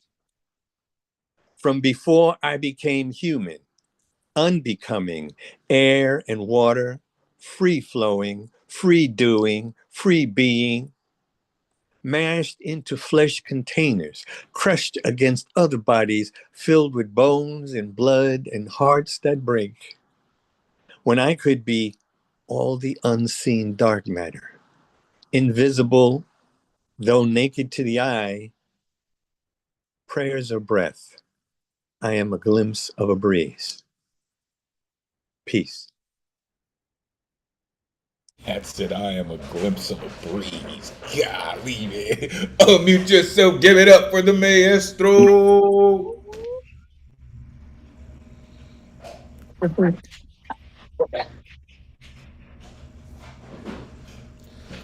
Wow, man. You know, I I always feel so thankful when I get a chance to hear your work. I continuously learn from you and how you're able to just write so smoothly, man. Gosh, like it really is amazing. Your tone, your temper, your meter, it's always there, right? Um, a poor excuse for time, nonfiction that ended badly, written by jesters with bad grammar. That's just plants mutant seeds in a fallow bed of broken hearts. Man, just the way that you use language is just amazing, sir. Thank you for doing what you do, for being the warrior that you are. We appreciate you and look forward to every time you come through. Appreciate it. All right, let's keep it going. Coming up next, yo, the priestess is in the building. One of my spiritual advisors. She's just a blessing every time she comes through. So much energy, so much support, so much love for this incredible artist. Peace to the blessing that she is. She is a contributor to the Sunday Open House Anthology, produced by one of the last poets. She's just amazing, folks. The one and only Osunyoyin in the building. Come on, let these folks know where they can find you. Always great to see you. Please take it away. Okay, you can find me here on Thursday night. Can you hear me? I'm having some issues. Okay. And I just, for some reason, I couldn't comment on that last brother's poet. I like the different worlds you took us into. That's what I wanted to say. I love the different worlds you took us into. So I got two pieces I'm going to do tonight. They're both short. This is National Women's Month, so that's the path I'm going down. Although maybe one of them you could say fits into the theme. Anyway, here we go. Dream sweet, yes. Dream and honey, since honey is a goddess's birthright. The sweetness seeps into the hearts of men when the goddess dreams. Mami Wata molasses magic strengthens a man's ways. It's made real by the goddess's imaginings. Earthly women swim in the softness of their dream time and find the water in their souls. Soft, adaptable, flowing, sweet. When the goddess dreams, she sees her daughters in the mirror, the reflection of her power, strong, a river of twists, turns, and depths not yet explored, made invincible by her sweetness when the goddess dreams.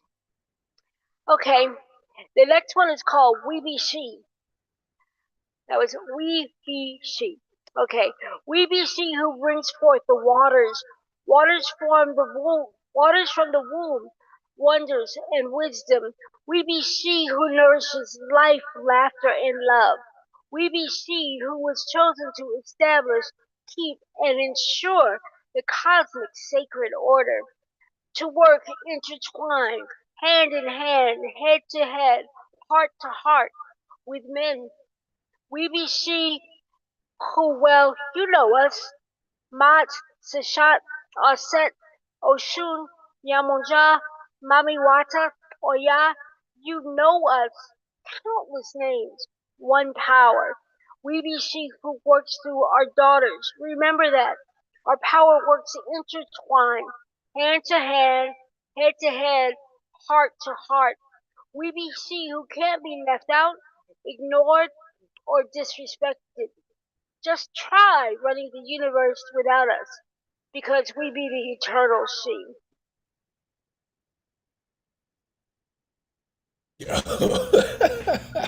That's power right there. Unmute yourself. Give it up for Osunyoyin. Woo! Yes, happy Women's Month. Yeah, I couldn't let us forget about that.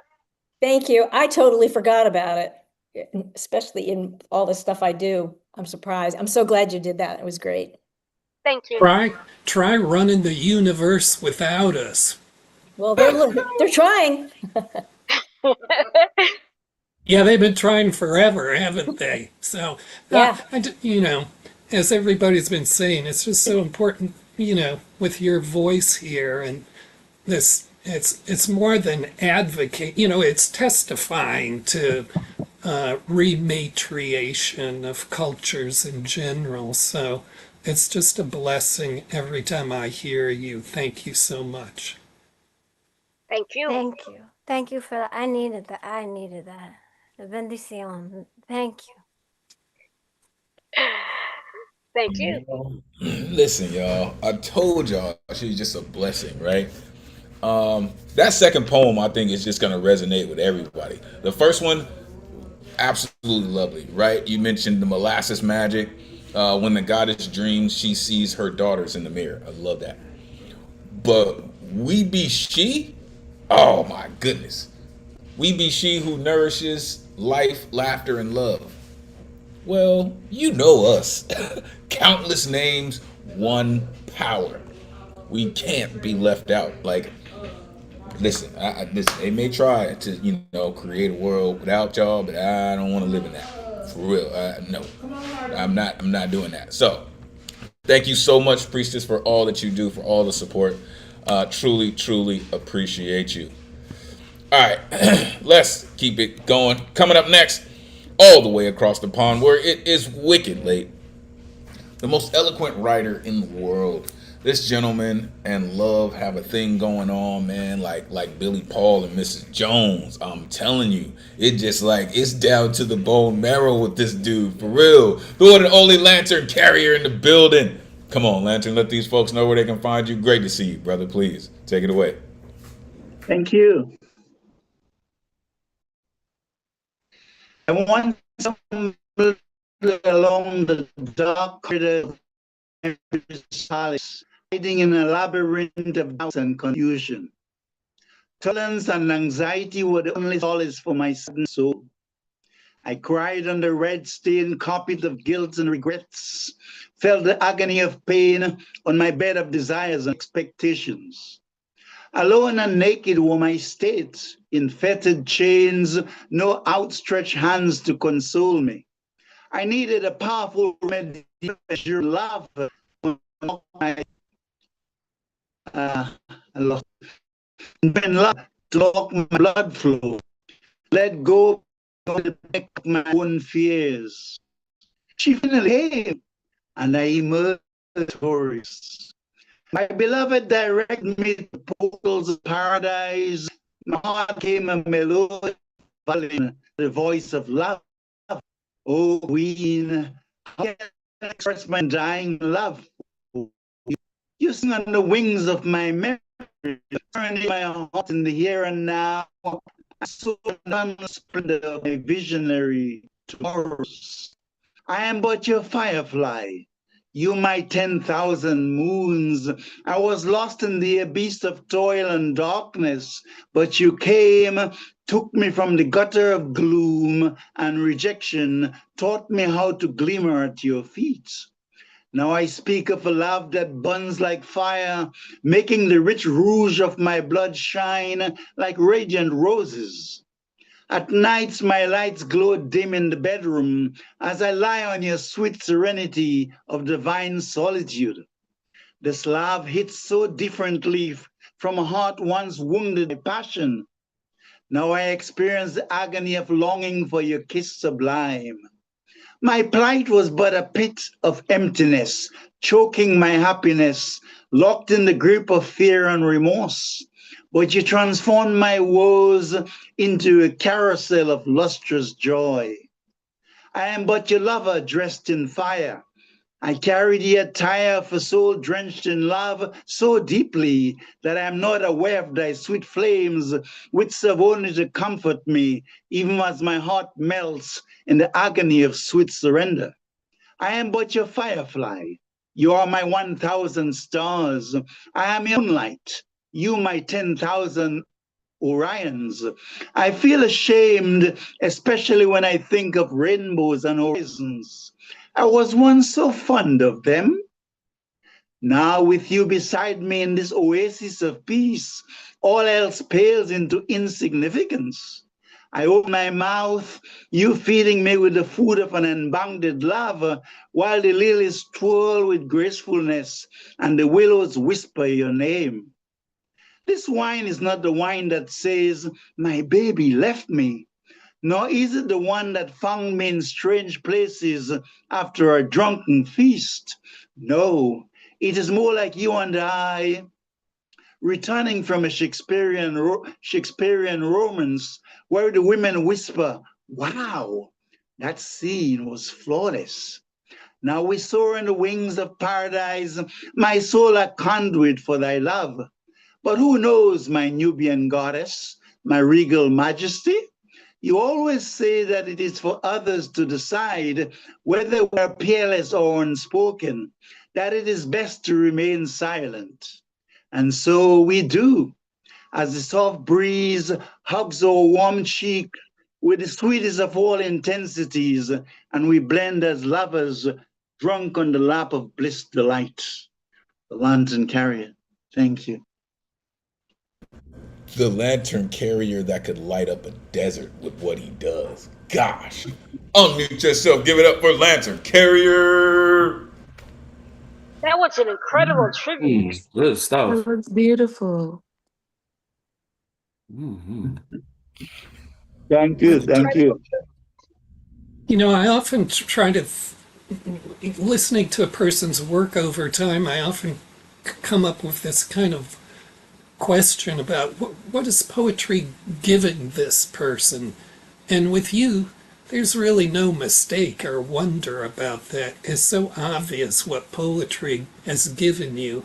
I really like the, you've done this, and everybody does this, but the kind of epistolary approach, almost like you're writing a letter to this person, but it still comes off like you're just speaking this into their ear. You know, there's a sense of intimacy, a sense of intimacy in your delivery, not just the content of the lines. And I really love the kind of final scene where, you know, you both realize all you really need to do at that moment is just be silent. But you, sir, how you do this, I always say, I don't know how you do this on such a consistent basis. Like, the way that you speak of love, how you speak of love, it's just really uncanny, sir. And I will warn you again, be careful saying that stuff to people.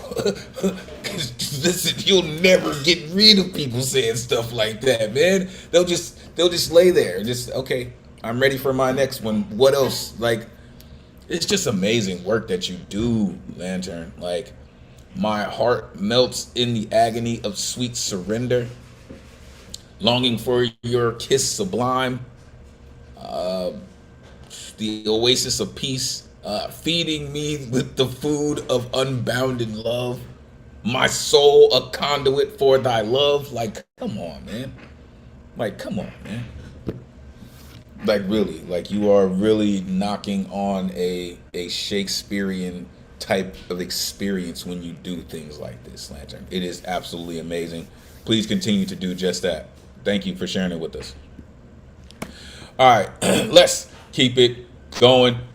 Coming up next, peace to the God for all the knowledge, wisdom, and understanding that they share with us.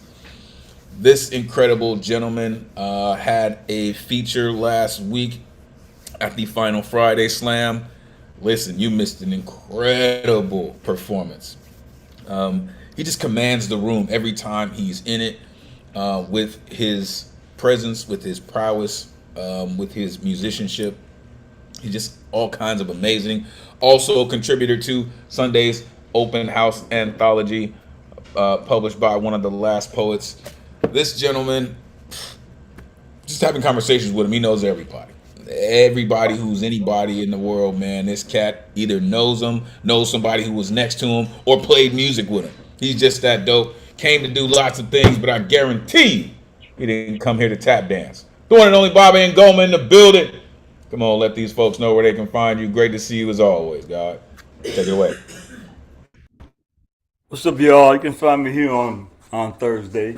So in the mail today, I got this anthology called Depose.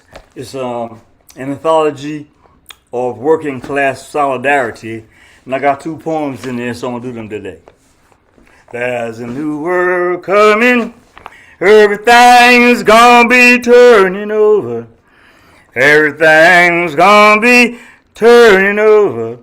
Where you gonna be standing? Where you gonna be standing? Where you gonna be standing when it comes Palm Sunday? The hood is draped in palms. Hold on a minute, I gotta get my glasses. Sorry. I gotta be able to see. Yeah. Okay, now. The hood is draped in palms. All the believers got a lot of praying to do. Seem like the ancestors ain't pleased. Mother Earth is being disrespected. She sending earthquakes, floods, droughts, and tornadoes. Y'all ain't listening though. Seem like not enough was given up for Lent. Guns out of control. Karma for the West being stolen at gunpoint. The whole thing is gangster. That's why Teflon Don has been indicted. There's a new sheriff in town. I ain't trying to scare you, but it's beginning to look like Revelations up in here. So, whatever you believe in, maybe it's time to say a prayer. It seems like shit is coming to an end. There's a new world coming. Future. Some think the future doesn't look too good, but all time is now and life is a cycle, past, present, future. Everything has its seasons, but only man believes in time. So we pray that tomorrow may bring peace on earth. But was earth ever peaceful? Perhaps this chaos is eternal. Perhaps this chaos is eternal. If you believe in time, it's only a man-made illusion anyway. So there's no pay by the hour. What did we do before cash? What did beggars beg for? Food insecurity wasn't invented. Were only the dispossessed hungry? Somewhere war is constant. Conflict makes the world go around. I'm looking for the black starliner to take me to a different universe, shapeshift to a bird and fly away. There's a new world coming. Everything's gonna be turning over. Everything's gonna be turning over. Where you gonna be standing? Where you gonna be standing? Where you gonna be standing when it comes? Peace, y'all. Man, look. I told y'all. Unmute yourself. Give it up for Baba Ngoma. Wait. Mhm. Congratulations to Elemen2al, because I was able to sit and watch his wedding on Sunday. Congratulations. Hey, Yeah. congrats. Oh. Congratulations, friend. What, you taking your honeymoon here? Come on. Listen, appreciate you, God, truly. Thank you, all of you. It's not about Thanks, me. thanks for outing him, Baba Ngoma. You try to sneak by with that? Yeah. Nah. Shame, shame, shame. I was trying. That's awesome. As I tell you all the time, it's not about me, folks. Really. Appreciate you, God, truly. It's not about me, really. I love being here with y'all. Listen, I've spent every holiday with y'all. You know what I mean? Every single holiday, I've been right here with y'all. Um, and my wife knows what it is. She supports me in all that I do. That's why I love her. So, um, nah, I mean, listen, Baba. When you start getting down, anytime like Paul Skiff has said before, when you start singing, you start chanting, you start kind of scatting on people, man, it's just it's a transcending thing, right? Like you really just know the frequencies to lock people in and to really just get all of their energy flowing in the right direction. Um, I don't know how you do it. I'm still learning every time. I'm still learning because I am also learning that your voice is probably the most powerful instrument that you play. Thank you for doing what you do. All right, let's keep it going. Coming up next, yo, this dude right here. He just like I don't know if it's like gas in his throat. It may be like nitrous. Um, but this dude is fucking explosive, man, for real. Um, all love for his journey toward healing. Um, no filter in the building. This dude is he's just bad, yo. Oh, X-Files on the way too. By the way, got mine. It's on the way. I mean, the one and Hey. only bars in the building. Come on, man. Let these folks know where they can find you. It's always great to see you, man. Please take it Hey, away. I appreciate that, man. Thank you so much. My name is Nick Austin, aka Bars, and two-time published author. Like you said, the X-Files is available for purchase on Amazon. Y'all can find me on Instagram at Nick Austin Poetry, co-captain of the No Filter team here in Philly. And yeah, we coming back for sure. Let me hit you. I got one piece for y'all, and I didn't know which piece to pick. So if y'all get emotional, y'all can blame Lovely. She picked this piece. She just didn't know what piece it was that she was picking. It's called, especially in honor of Women's History Month. This is a poem I wrote about my mom.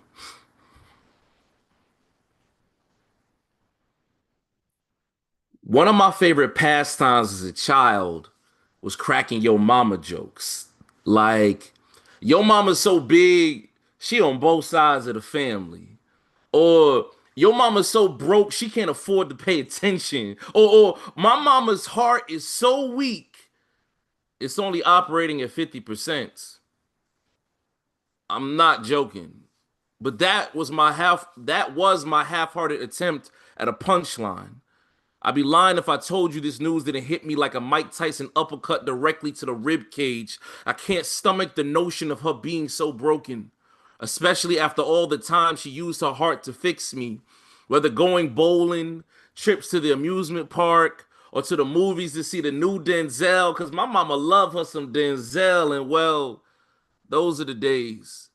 The days when my sickest fear was a fever and a runny nose, and now the doctor says it's congestive heart failure.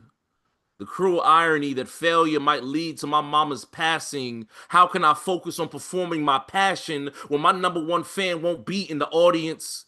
won't be on the phone with me afterwards, won't be in the comment section of all my posts telling everyone how proud she is.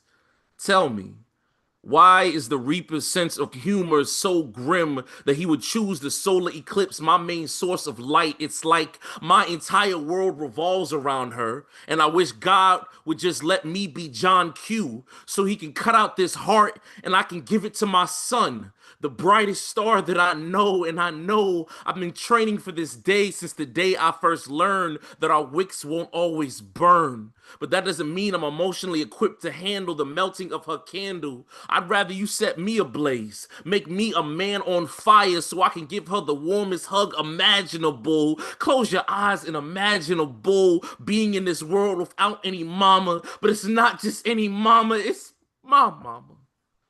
And my mama is so good at being my mama that she didn't even tell me about her diagnosis.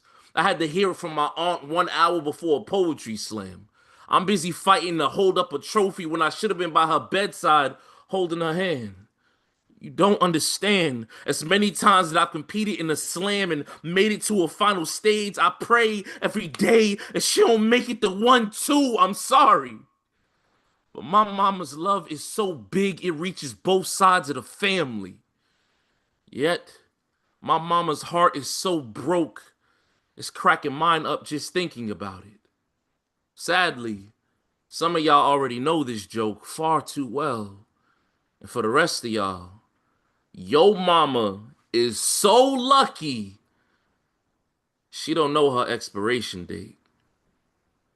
Poem. Thank you. Foul, sir. Foul.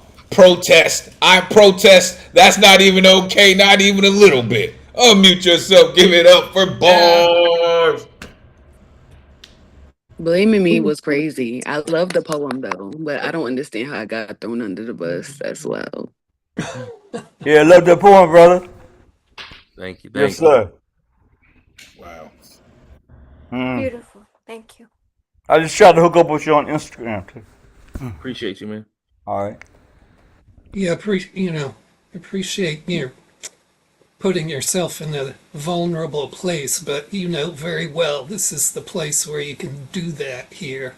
And that just lifts the whole place up when everybody does that. So thanks. I totally identify. I mean, if people haven't gone through the experience, it's very difficult. No matter what you do, you're gonna second and third and fifth guess yourself about how you help your mother go through the transition. There's just almost no way to go through it without coming out the other end feeling some kind of, you're kind of come up short, or you're gonna feel some guilt. I'll just put it bluntly. Thanks for that. Thank y'all. I appreciate y'all. I don't appreciate that. Shout out moms. I don't appreciate that, sir. My mama's so good at being my mama. Like, oh man. My half-hearted attempt at a punchline. Why is the Reaper's sense of humor so grim? Make me a man on fire so I can give her the warmest hug. Listen, man. Listen. That's just one of those poems, probably one of the most difficult poems in the world to write. It just takes a level of honesty, sitting with yourself and just going through all those, man, and boxing with your own tears to kind of accept the fact that while you were on a final stage, receiving an award for being the dopest, that moms was still cheering for you. You know what I mean? Really dope work, man. Really dope work. Outlaws will see you. We'll see you. We'll see you in Orlando. Yeah. Good stuff, man. For real. Looking forward to the book, man. So come with the pen so you can sign it for me. Dope work, man. All right, let's keep it going. Coming up next, the hardest working man in poetry. I'm telling y'all. This gentleman, he just he told me that he's been alive for a while, and I still don't believe it because he just works so hard, man, for real. Author of 13 Poets for a Pigeon Kiss, as well as The Bald Raven, and many, many others, and I know there's more to come. I love when he comes through, man, because he just has his own beautiful, unique way of storytelling, and I always look forward to it. I like to call this gentleman the Vincent Price of poetry. One and only Ike Waltz in the building. Come on, Ike, let these folks know where they can find you. Great to see you. Please, take it away. Sur la table, Nick. Sur la table. Ketchup with ketchup. It's about the all-American tomato presidency. The scientific classification of the tomato. Plant kingdom plantae. Species Solanum lycopersicum, which is Latin. The unscientific classification tomati. The Aztecs said it first. Tomate, the Spanish say. Tomato, the English say. Tomato, the American calls them all. The Aztecs called them tomati, not tomati, as you may expect. The Spanish used them as tomate, conquering their ship-borne constipation, I think. The English captured their armada, hence ate them all, and had their belly full of, yes, tomatoes, causing the London Cockney shoremen to call them tomaos, preserving the tea for that good cuppa, meaning lukewarm milky tea. And then, after all, the Mexicans called their beauties hot tomatoes and turned them into edible salsa. Had enough of all that gastric shit and dumped the rest of them tomates on America's southern border, and we imported them as tomatoes, so we can make a shitload of ketchup, that American ingenuity, all of it. Note, a tomato is hard, tasteless, long-lived, perfectly round, only suitable for chemical enhanced ketchup, pizza sauces, and MAGA Americans. Contrary, a tomato has aroma, is short-lived, tasty, ugly shaped, and delicious to smell, and loved by immigrants, can't you tell? Tomatoes are considered superfood because they are very high in lycopene. Believe it or not, including tomatoes in your daily diet will improve your eyesight. Now, who wants to eat these tasteless, hard as a rock tomatoes when you can enjoy these delicious, naturally grown tomatoes?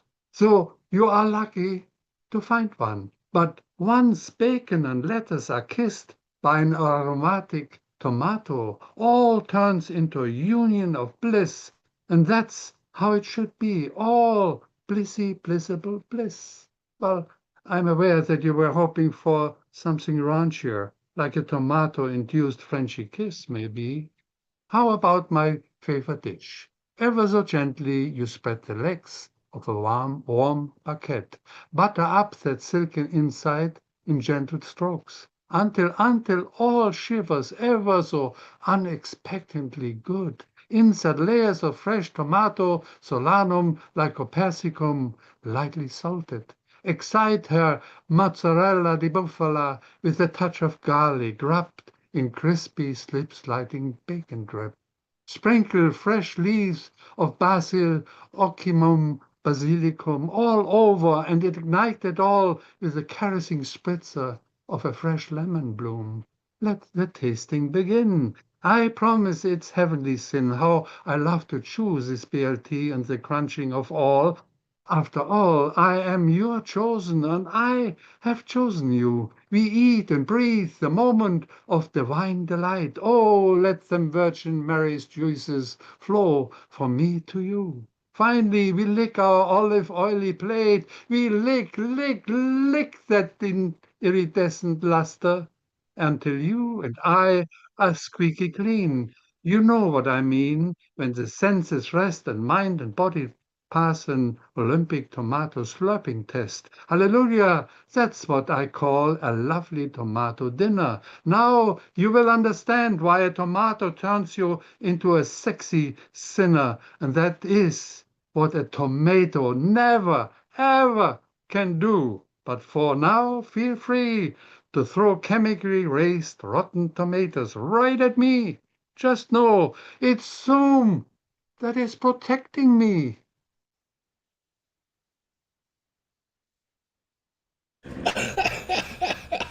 That was good stuff, man. Unmute yourself. Give it up for Ike Waltz.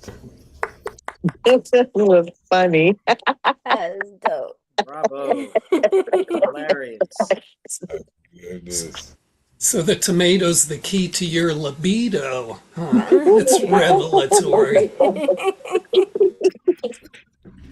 Who knew? Well, there was just so much going on in that poem, as usual for you. It's just so many different layers and so many different facets to it. And that's what makes so much of your work, sort of breathlessly engaging, because you throw out so many threads for the listener to grab onto. And it's just kind of however long or short the piece is, it's always a very brisk and kind of demanding ride for the listener. And I happen to think that's when poems pay off the most. Poems like that make me think that every fine dining dish should come with a poem. Because that was just delectable, sir. Like, they say people eat with their senses, right? And I think that poetry is one of those senses that can enhance whatever it is that you're eating. Because what you said, sir, that's what made me think of it. You said, let the tasting begin. Like, oh my gosh, is he gonna, you know what I mean? Now, as this happens to you, your body is doing this. You know what I mean? Kind of like in The Matrix when the Merovingian was talking about the girl in the restaurant. Just amazing work, really. About a tomato. The tomato. And then you throw Latin in there. Like, you're amazing, sir. Thank you. Thank you so very much for bringing a superfood. And yeah, the whole Zoom is protecting you. I don't know. I mean, we threw tomatoes at you. You'd probably just take them home and then, turn them into pasta sauce or pizza sauce or... Amazing work, sir. Thank you for doing what you do. All right. Let's keep it going. We have 4 more on the guaranteed list and 4 on the good luck round. Coming up next, love when this artist comes through. I really don't care if she's ranting. I really don't care if she's just like reading out of her journal. She is just really amazing. And she got guns, y'all. Like I'm telling you, I've seen her working hard, man. And I love to see that because then I can hear how hard she's working on her artwork too, right? Working on the whole being, the whole person. And she shares stuff like this with me, right? And this only makes me worse because there's no knowledge that is not power. The one and only Bonnie Solloway in the building.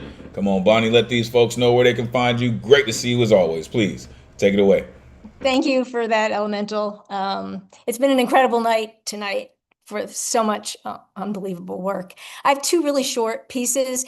This first one, if anyone heard my piece from last week that Paul lovingly called, I think, History for Dummies. This is sort of an epilogue to it, but it's called History Happenstance.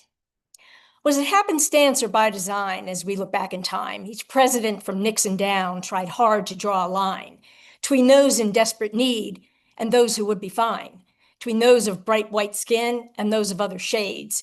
Before our very eyes, they led us right up to today. Big things don't happen all at once. Patience is the key. Who knew the South would rise again with white supremacy? And when those men enriched themselves beyond their wildest dreams, when yachts and cars and planes and hair replacement schemes still refused to satiate their constant selfish needs, Epstein Island then became the place to get their kicks, abusing young and helpless human beings to harden flaccid dicks. this the second one is a little bit on theme. It's completely different. It's called Hear Those Tweets.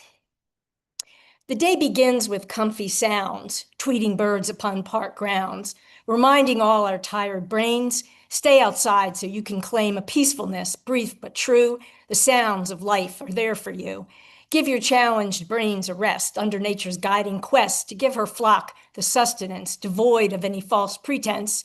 The challenges will disappear. Rather, each of us can commandeer the best way forward step by step, enduring life with no regrets, like birds ensconced high up in trees, protected from the entities hell-bent on taking up the space needed for some mental grace.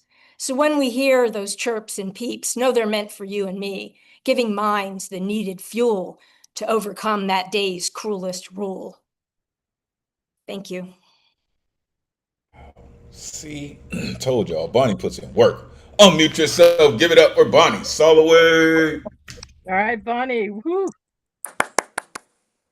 Thank you. Yeah, the more I hear you over time, I really see one of your roles as, being a chronicler of all these things. It's called where you're tied into things that are going on right now, but then you do all these kind of revelatory turns about the cultural past and draw it all together. And in doing it in these really short poems, that is, as Elemen2al says, doing the work. But what a chronicler enables us to do is kind of, locate where we are right now. It's that kind of reality check. And of,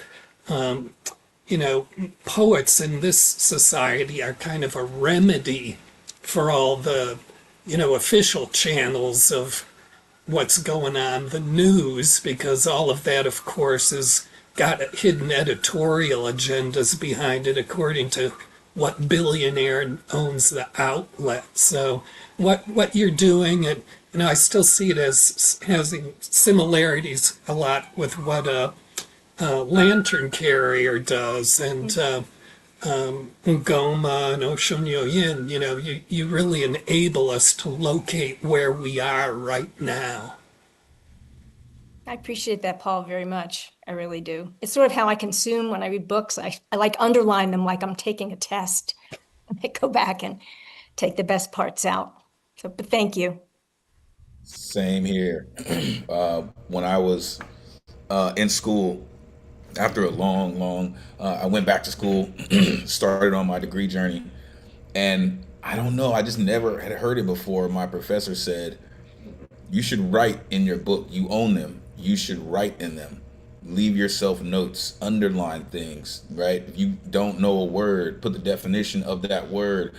And like now, all my books, they look like a mess. They look like a bloody crime scene because there's notes, there's highlighted parts, sometimes different color highlights, just right. So I very much appreciate how you approach your historian nature, right?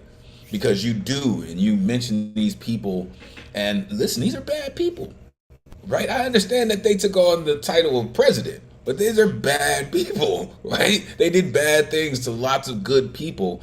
And the fact that you can bring them into today, kind of like the Jedi Master is saying, right? You kind of let us know where we are, right? Almost like a check and balance. Like, don't forget that, it may seem like a balance. Also, like he said, depending on the billionaire that owns the network at the moment, right? How they want to spend these things. It's what I love about poets, folks, is because we take the spin cycle and we turn it into a poem. Like, they don't care what you put in there, right?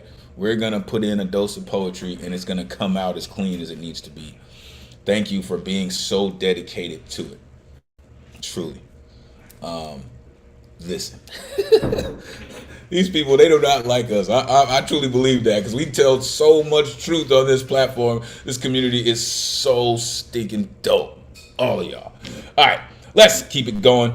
Coming up next, this artist has a way of coming with a slice of life. Last week's poem was just so really dope, just about, being a parent and having people try to dictate to you what your life should be, having them tell you what direction your magnetic north should be, but then having enough time and space to find it yourself. I really, really appreciate that. The one and only Maanya's in the building. Shout out to homie Simba. Always great to see you. Let these folks know where they can find you, please. Take it away. Hi, everyone. You can find me at the Dabbler's Diaries on Instagram and YouTube. And yeah, I have 2 pieces today. Silence is comfort. Or is it fear? It's easy to bundle ourselves up in it, to wrap it around our shoulders like a warm blanket at night. At first, it protects us from the cold, from the trembling thought that maybe we should say something. It tells us, not tonight. It tells us, keep the peace. And we listen. We pull the blanket tighter until it covers our mouths and muffles the sound of our own breathing, because silence is warm, but warmth has a way of changing. The blanket grows heavier, the air beneath it grows thin. What once protected us from the cold begins to trap the heat. The comfort begins to burn. Sweat gathers on the brow, the air thickens in the lungs. Still, we keep the blanket pulled close. Because outside the blanket is the unknown. Outside the blanket is the fear of how much we might lose. So fear bakes itself deeper into society, into the language we use to calm each other. Stay quiet, stay safe, don't make trouble. And for a long time, it works. Until one day it's one of your own, lying under the same heavy silence. Someone you love struggling for air beneath the blanket. Suddenly the warmth doesn't feel like protection. Suddenly the silence feels heavier than the cold ever did, and you begin to wonder how long you've been holding your breath, because silence protects many things: comfort, reputation, order, but it also protects the fire slowly burning the room. And standing there, hands gripping the edge of the blanket, heart racing against the quiet, you finally have to ask, is it the comfort of silence worth the heat? Or have we been too afraid to face the cold? And then here's my second piece. How long does it take before you realize you're the villain in someone else's story? Do you ever realize? Or do you just live in blissful ignorance? I'm the villain of my own story. Constantly hoping for the best, but knowing I'll ruin it eventually. Chalk it up to I can't have nice things. I toy with my future like a lion plays with its prey. I set deadlines of becoming expired meat, but keep going on like Frankenstein. I consume air to fill me up and choose to say I'm full. If I saw myself through your eyes, I would get you to hate me before I could see why you love me. As I lay on that bathroom floor, beads of memory dripping down my back, the villain in me realized there's no one left to terrorize if life left me. So overnight, the devil on my shoulder started working with the angel on the other shoulder, sneaking in mischief in the morning and in front of the gym, but it's a lot quieter now. Sometimes I catch myself missing it, the chaos I had gotten so used to, the disappointment that chased me felt like tag. But a villain needs an audience.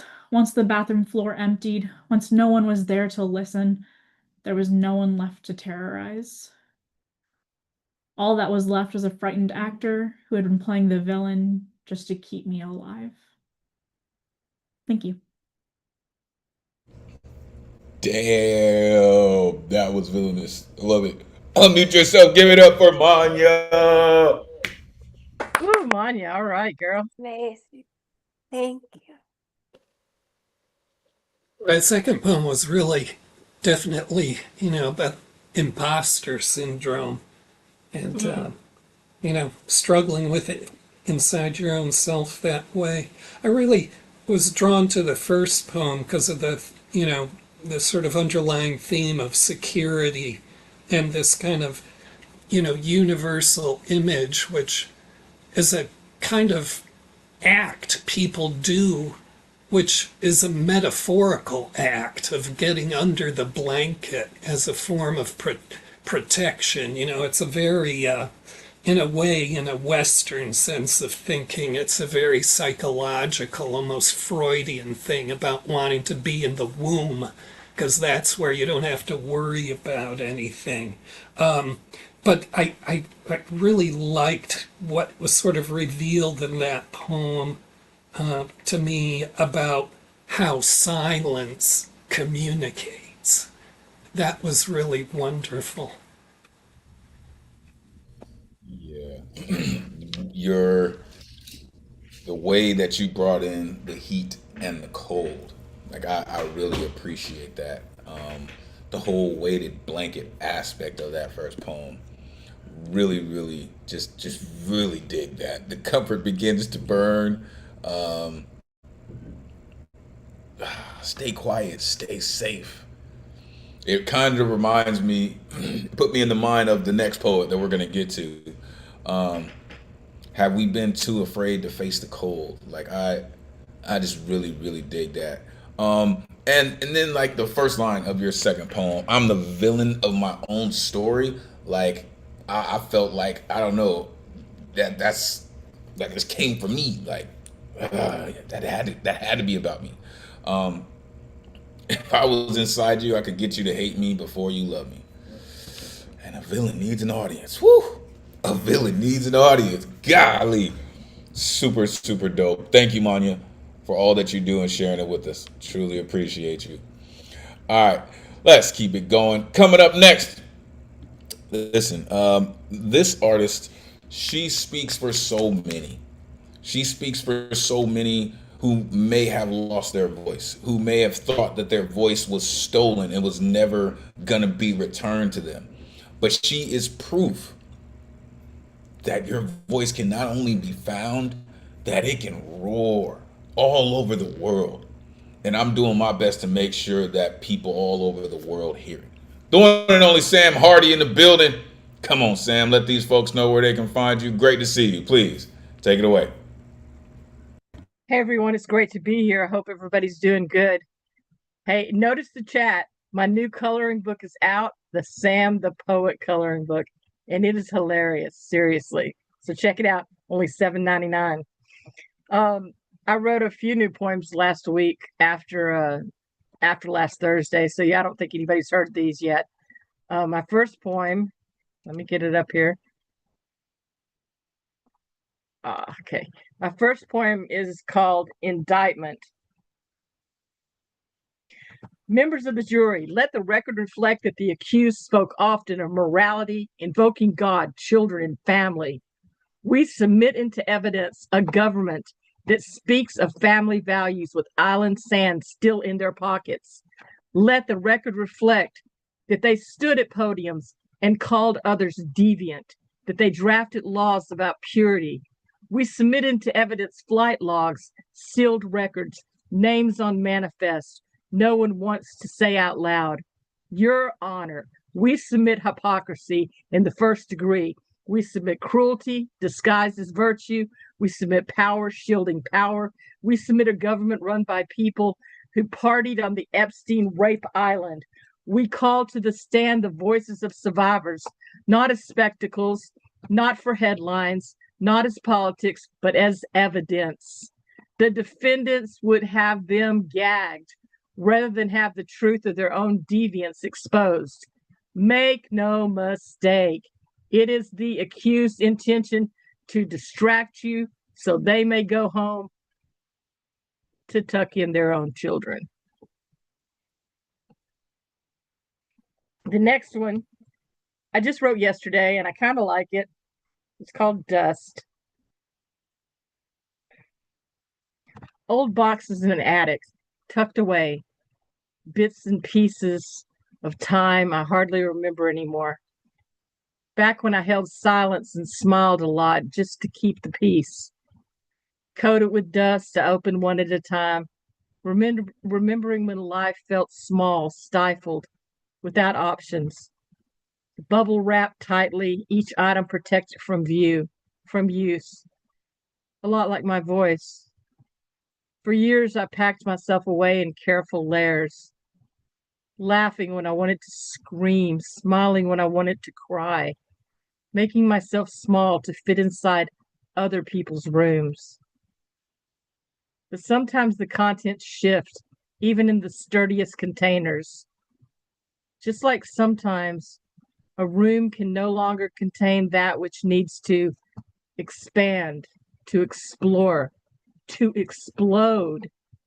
So I unpack, unbox, and move to a place I know I can fit. Because depth doesn't always fit inside shallow rooms. And I got one more since it's like 30 seconds long. I might as well read it. Container. I carry oceans in a paper cup. Careful not to tilt. Careful not to spill. Pretending paper is permanent. They said I was too much when the rim softened, when the bottom gave way, when the tide showed through. But paper was never meant to hold weather. Thank you very much. Damn, Sam, that's work for real. Unmute yourself. Give it up for Sam Harty. What a great selection of 3 poems. I really enjoyed the first one because, it was totally a satire and hinged on this, very blatant irony. And that's just such a classic kind of tool set for any kind of writing. And, it's like in your hands, in your voice, it's like if it's a tool, it's a hammer with Sam's name engraved on it. You're so facile with it. So I really enjoyed that poem. The second poem I liked so much because it's really about introjection. And I've heard you do other poems about this too. And it makes me think that, this is one of the kind of key problems in the overall kind of, I don't want to say the kind of whole constellation of stuff that you rail against and fight against. And one of the key things is this kind of introjection that's done on a society-wide basis where, we kind of take into ourselves these identities we don't really want, and the struggle then is how to externalize it, right? How to get it out of you. And you are just such a bold and brilliant and powerful example of a person who knows how to do that so well with their poetry. And that just really seemed crystal clear to me in that second poem, which really was about this thing about introjecting and having all this stuff stuck inside you that you need to get out. Anyway, those are the things that hit me, and thanks for being here again. I do want to say, I think like the last 2 years here have really seen a big recovery in the participation from the number of women who've been coming. And I am so thankful for all of you coming here. And all it really took was for you all to show up and just take this place over, please.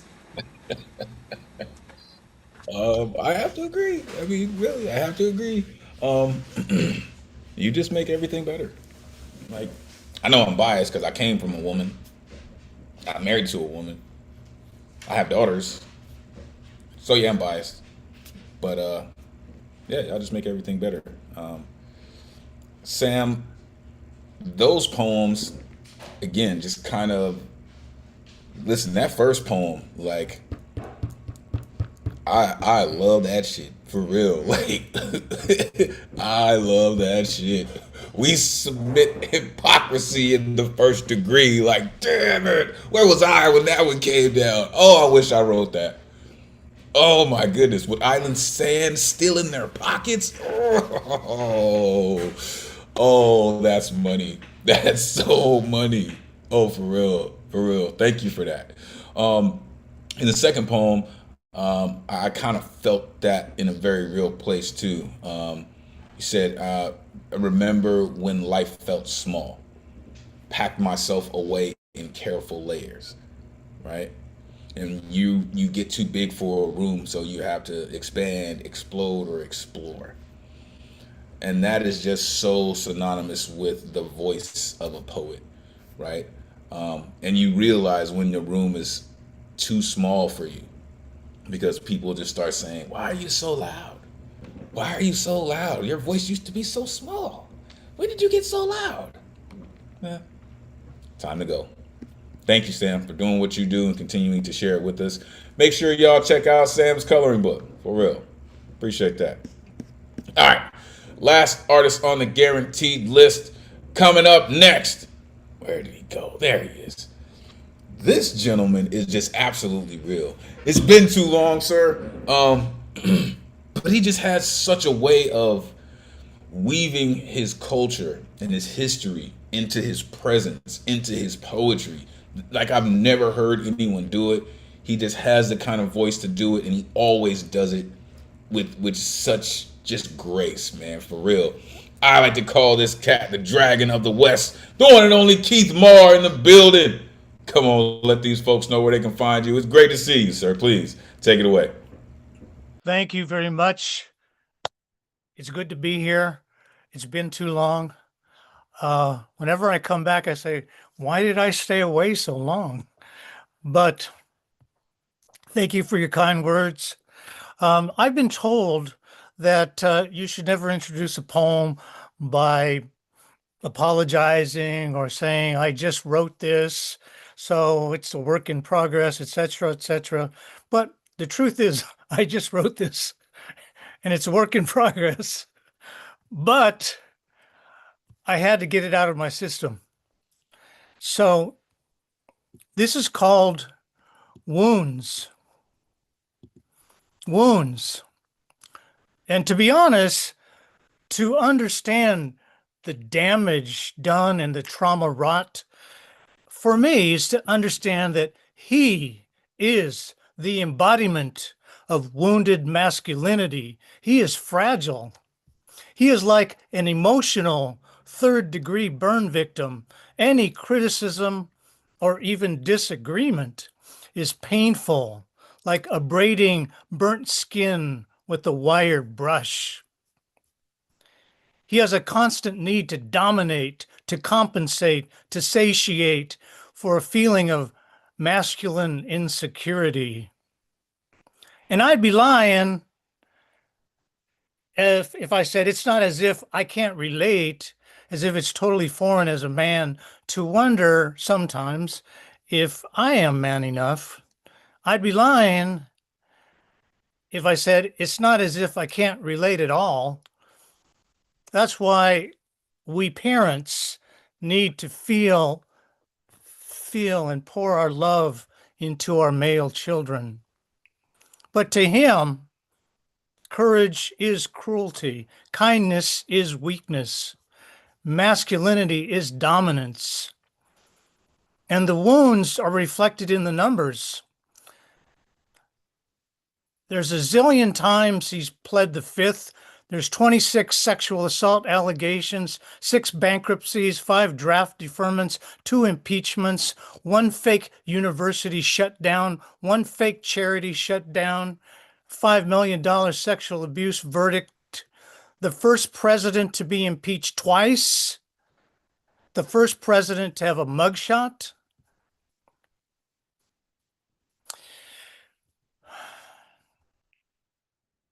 "37 indictments, 1 ex-wife buried at his golf course.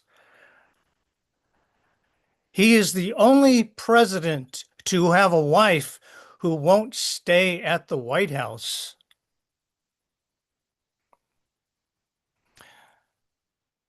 At the end of the day, he's always looking out for number one. At the end of the day, wounded people wound people. Thank you. Yo, that was just amazing. Unmute yourself. Give it up for Keith Marr. Nicely done, Keith. Nicely done.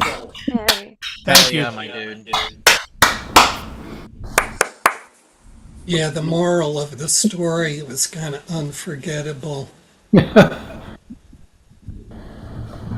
words were never spoken. The moment you said he said impeached twice, it reminded me of a film where the mayor of Whoville and his compatriot was saying, "Oh, he actually got his tonsils removed twice." Like, it's just funny. Poems like that need to be written, but poems like that are difficult to accept that they need to be written. But it takes a poet. No op-ed writer, no columnist, no novelist. It takes a poet to write something like that. Thank you for just being brave enough to do it, and for doing it in a way that only a poet can. You blew me away when you said that she was buried at his golf course. Like, that's just some gangster shit right there. Like, I don't know if y'all understand how gangster that shit is, right? Like, I wonder if she under one of the holes or one of the T's. Like, amazing work. Thank you so very much for that. Don't be a stranger. That was just dope. Golly. All right. We have gotten to the good luck round. Let's get it. Coming up first. This gentleman, man, I'm telling you, I like to call him the folk singer of our generation. He is just amazing. Whether he is singing us one of his own songs or he's covering another song, he just is so dedicated to it. His voice, his frequency, arguably the dopest background in the business, and it happens to be his backyard, man, for real. The one and only Bill Elkins in the building. Come on, Bill, let these folks know where they can find you. It's great to see you, sir. Please, take it away. Thanks, Elemen2al. I appreciate it. I can be found on Facebook, and that's basically it. There's a few others too, but anyway, I'd like to do. I really liked the last poem by Keith, and I'm going to do a cover. I'm going to dedicate this song to the orange orangutan himself. It's a Bob Dylan song. It's called Masters of War.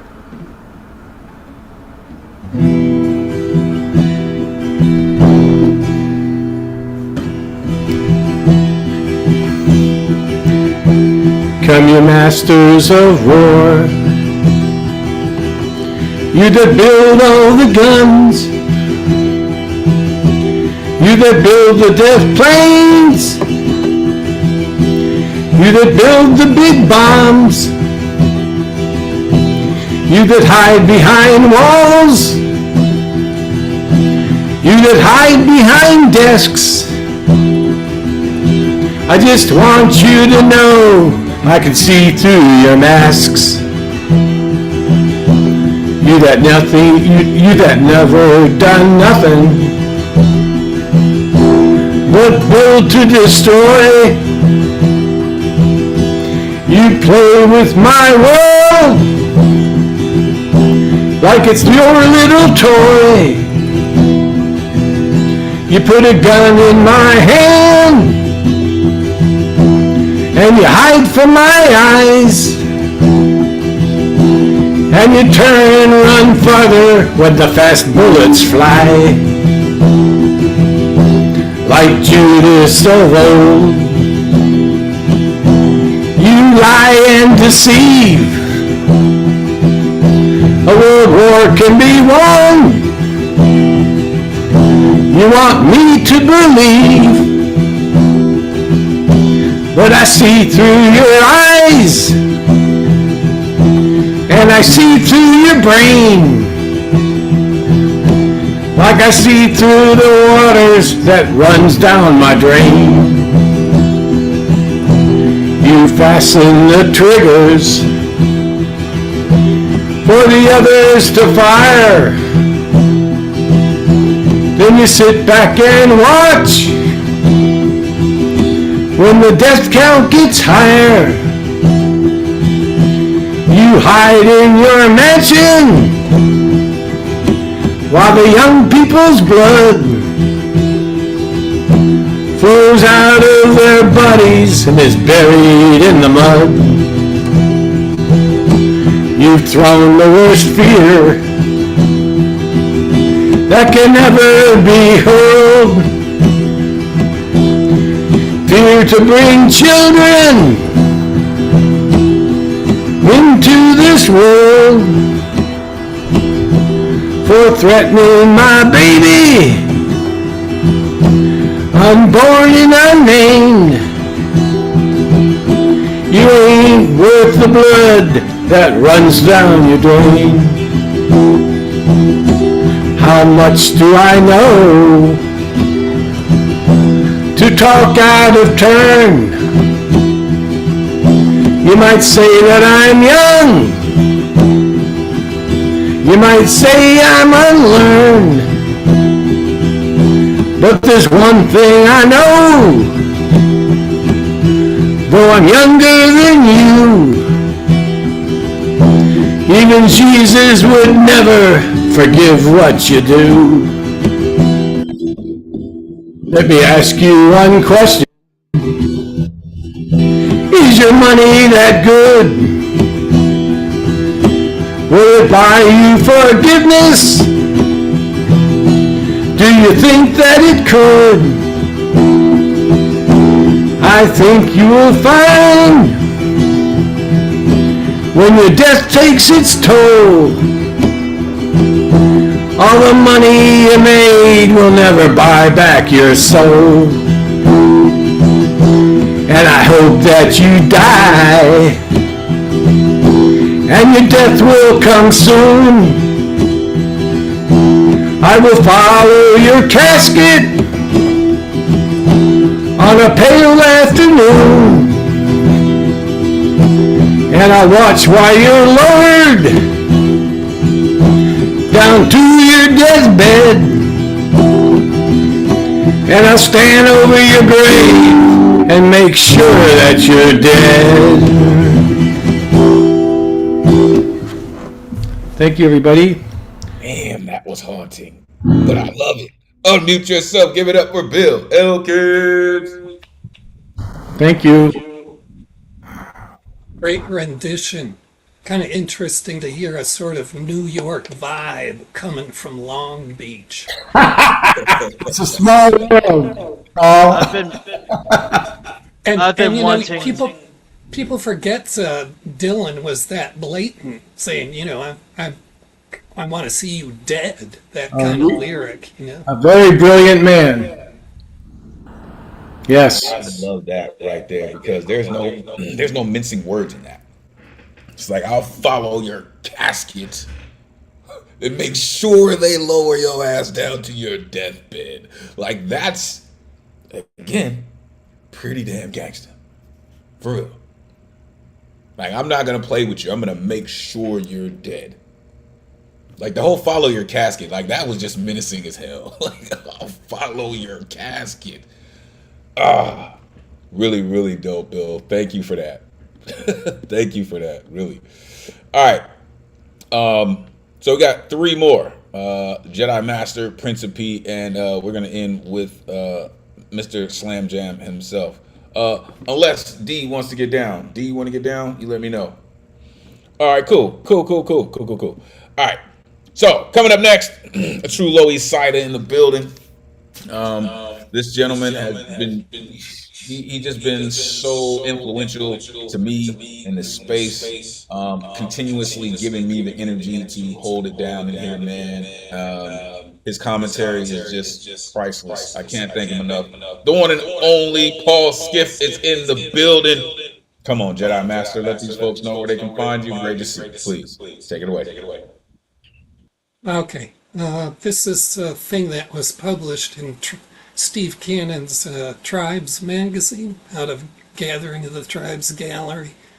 And Lois, founder of the cafe, asked me to write something about the cafe between 1989 and 1992. So it's kind of a trip back, but it's about a space. January, no heat. At the 1 a.m. open room reading, there are 5 people from ABC No Rio, 2 gang members, 1 street person, and the founders of the New Eurekan Poets Cafe. Julio Dalmau telling a woman who is swooning on the floor under the influence of a clairvoyant poem to get your fucking ass up out of the sawdust. Hearing the most famous poet of the 20th century do a poem and not being able to figure out why it was so bad and disappointing if he was so famous. An audience roaring astonishment in response to the trembling, eloquent voice of a 16-year-old woman child named Malkia Cyril. The first time Lois called me Skiffy. The anti-war marathon reading where half the poets still did not get it, censored themselves, thought it was a party. Miguel taking my hand in his own across the table saying, with amorous tones, look at my hand, it's so large and plump and brown. Look at your hand, it's so small and slim and white. Pedro Pietri dumping a whole suitcase of condoms on the stage, then launching into a piece instructing everybody to holy, holy, holy, masturbate slowly. The young bartender Christian Hay complaining that he has had to listen to over 6,000 poems, turning up for a marathon reading to find a cable TV music channel videoing while the producer demands everyone sign a release that gives up all rights to everything. So when it's my turn, I shove the finger at their lens, yelling, focus on this, into the mic with such volume, the sound man rips the headphones off in excruciating pain.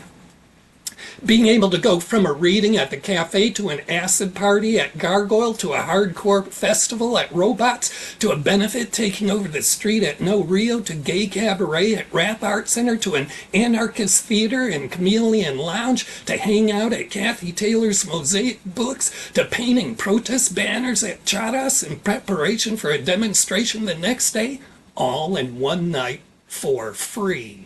Being asked by a women's theater collective to help organize a reading for Women's History Month and sitting back to listen to one powerful voice after another. Anna Maria Simo, Joan Nessel, Lori Carlos, Holly Hughes, Sapphire.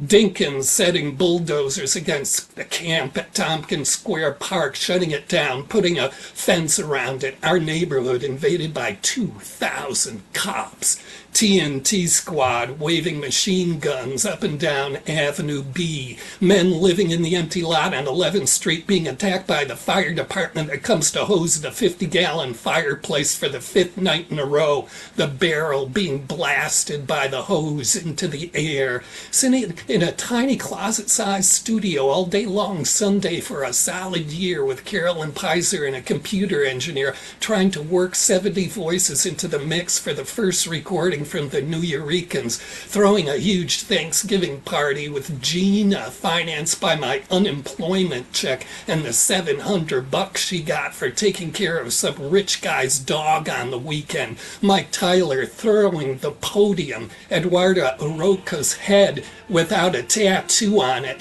JD's first-floored railroad flat on 5th Street stuffed with hundreds of paintings of Sid Vicious, Arthur without cancer in his groin, not one single restaurant on Avenue B where pork chops are the size of a quarter and a dinner for 4 is $137. Diane Burns speaking a poem about her baby daughter left in the Midwest. John Ferris when he used only one cane. Bimbo Rivas shedding a tear. Jamil Moondock jazzing. Potato. Tito Lespierre before he disappeared. The voice of Patricia Landrum, muscular and angelic, never to be heard again. The open room itself, empty at 3:30 a.m. Julio sweeping up.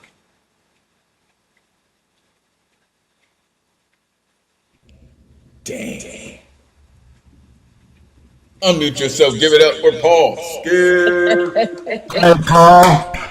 Outstanding, man. It's a hell of a story. What a mouthful.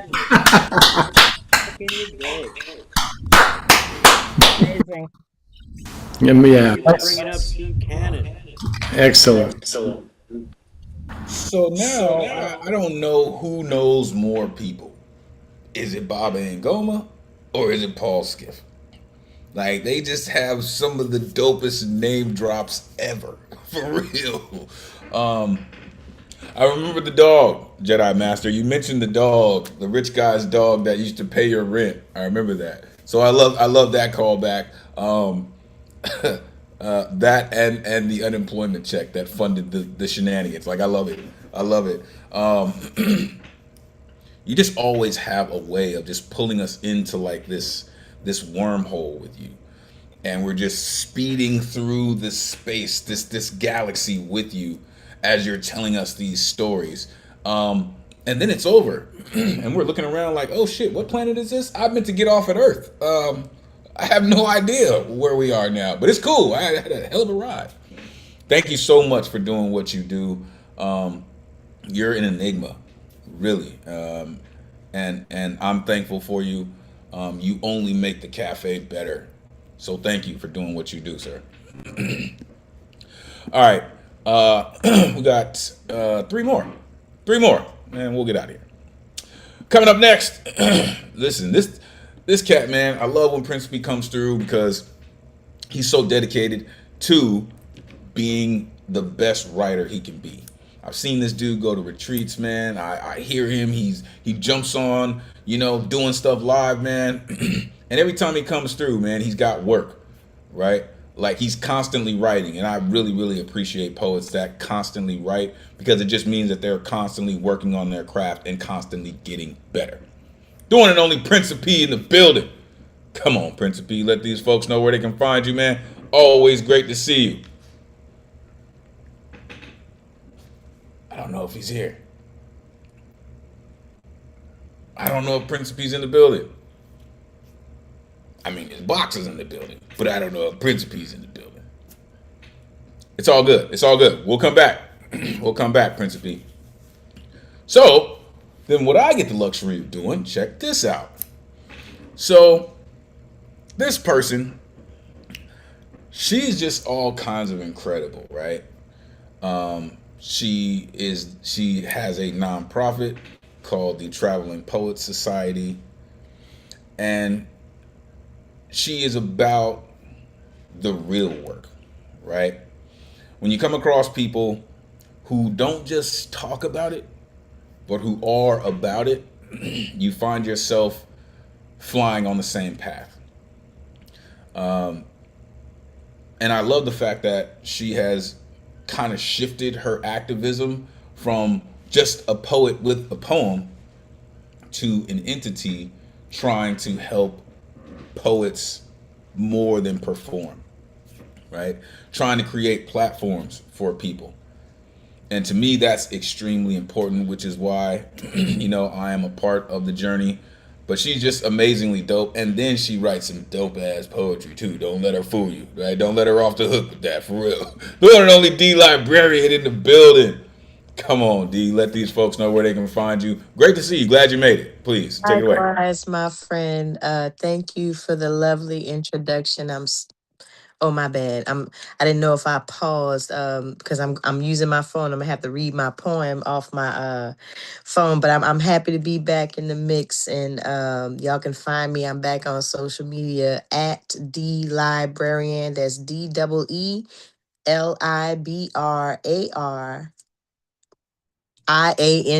That's a shame. I forgot how to spell my own name. But it's DEE and then Librarianne, just add an extra N and an E afterwards. I follow back. I'm working on getting back, connecting with everybody. My purpose is to build the network of poets. Traveling Poets Society is a conglomerate. It's a creative conglomerate because all poets, I've noticed that a lot of poets, we don't just write poetry because people still have jobs and they still have skills and knowledge and expertise. And a lot of creatives, that's why I like to call people creatives, because if you're a creative, I've never known a poet to just do one thing. That's how I know a creative when I see it, because a creative, they just like to create and they do everything. And so we have all these these different people that have all of these skills that are useful, and everybody can still do their own thing, but all of these things can come together periodically and to create beautiful things. And that's the purpose behind Traveling Poet Society in the creative community, because collectively, because we have an affiliate program, and I'll talk about that later, but the point is to get with each other from time to time to help facilitate each other's projects. And so with that being said, I have this poem isn't long at all, but I have two. That's if Elemental lets me share two, but if not, I can just share this one and be done with it. This one has no title. I felt this in my soul. The moment I finally decided to let it go. The darkness sheltered in my weathered heart, feeding my frenzy from the pot of envy when others stirred it up. I piled it on high with a side of gravy. It was heavy, weighted with unflattering seasonings. However, my palate had grown a taste for unbridled reasoning, so I served myself in moderation to maintain modesty, while satisfying my cravings for the chips I carried on my shoulders. They were salty. So I cut against the grain, stripping my pain into tender cutlets, small enough to chew so I can eat my way through this tissue, because I refuse to bite off more than I can handle. And at this stage, I'm past the point of being spoon-fed. It's time to pick up the pieces and put my fingers on the issue. So I learned to table my frustrations, sought out the motivation to clean up my own kitchen. Never been interested in chasing paper, yet this pressure is laid on my plate.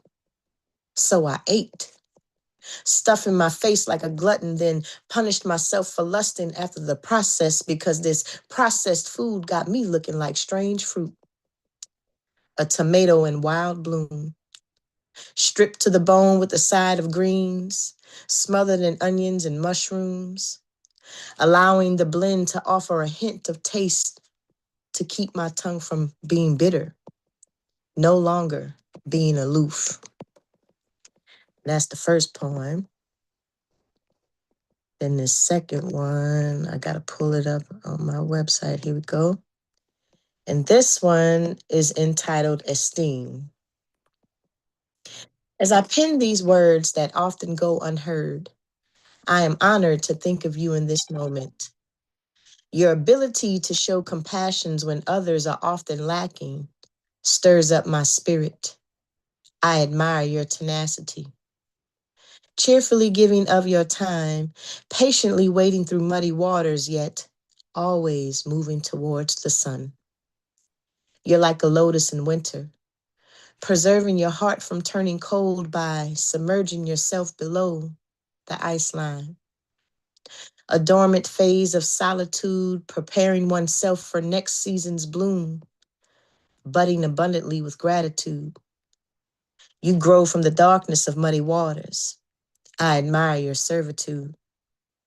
It's also impressed upon my attitude that something divine surely walks with you. Your voice, sometimes thunderous yet often in tune with a warrior's drum and a saint's harp. An inharmonic equivalent from a G flat to an F sharp. Only raising your pitch when experiencing a fit of excitement, then turns it around by toning it down when in search of silence to quiet the dissonance, allowing discernment to enlighten you to discipline, which intensifies your presence. When you walk into a room, other hues absorb your essence, fresh and aquatic, airing out a delicate balance of sweet and earthy notes, an aromatic air of green evoking a sense of tranquility. I'm in awe of your ability to rise from the gloom of murky standing, emerging as a new creature each time you pad the landing. Poem. That tone, that pacing, that's just unmute yourself. Give it up for Dee Librarianne. Nicely done. Nicely done. I like both of them. Yeah, I kind of follow what Elemental is saying because I was really getting keyed into the way you speak your poems. The first piece, you had a lot of these lines that ended sort of climbing in the tonal register, and then there would be this very brief pause. So it just created this really wonderful, smooth rhythm with a lot of these kind of uplifts and pauses, and I just found that really effective. Mm-hmm. Yeah. Very nice work. Nicely Very done. nice. Nice cadence. Nice rhythm. Thank y'all. Thank y'all so much. And that means a lot. And I'm saying that because that means I'm calming down a lot. I've been working hard on that, being an activist, a social activist. Sometimes we get this inclination that we always, gotta be rah, rah, rah, like that. And I'm a veteran with PTSD, and I've learned that I feel better when I'm calm, and I can still achieve a lot when I'm calm. So it really means a lot that y'all appreciate that. I've worked really hard on calming myself down. So thank y'all. You're welcome. Yeah, that's just work, really, really. I just really appreciate the fact that you can come in and maintain that, right? Sure, activism can be very loud, right? But everyone doesn't hear when your activism is on 10, right? And sometimes people need to hear it at a more audible level for their understanding. So to be able to change gears like that, you know what I mean? To be able to deliver it for folks in a way that they can not only receive it but process it. I love the food poem. That was just the work. The way you flipped all of that. This processed food got me looking like strange fruit. Like I was there for that. That was money for real. These chips on my shoulders, right? Clean up my own kitchen. And then the second poem, I really love the imagery of a lotus in winter, right? Going below that line to find nourishment and still hold on when most things die, when most things, go south, but it holds on and it maintains. So I really, really appreciate that. Excellent work as always. Appreciate you for coming through and rocking with us. All right. Last quote of the evening. It's been a while since I've seen this cat, man. He has just been holding it down on his platform. He continues to get some heavyweight cats, man. I just appreciate this dude because he just so dedicated to what he's doing. Not trying to be anyone else, not trying to sound like or be like anyone else or be like anyone else's platform. He has his own design, man, and I really appreciate him for what he does.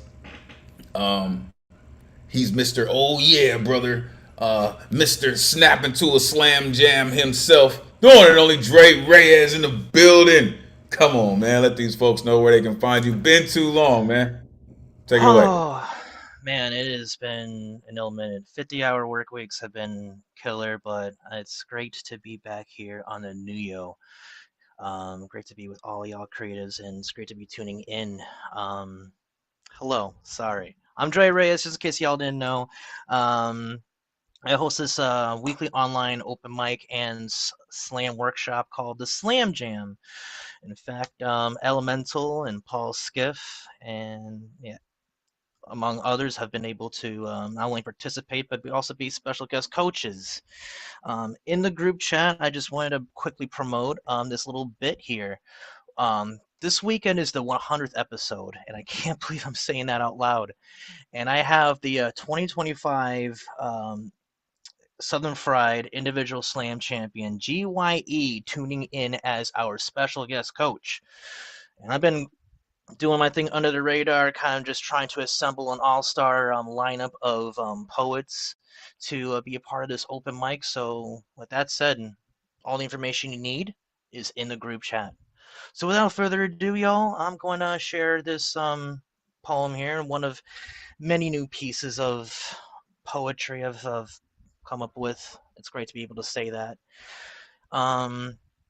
Here's one to call Love is My Religion.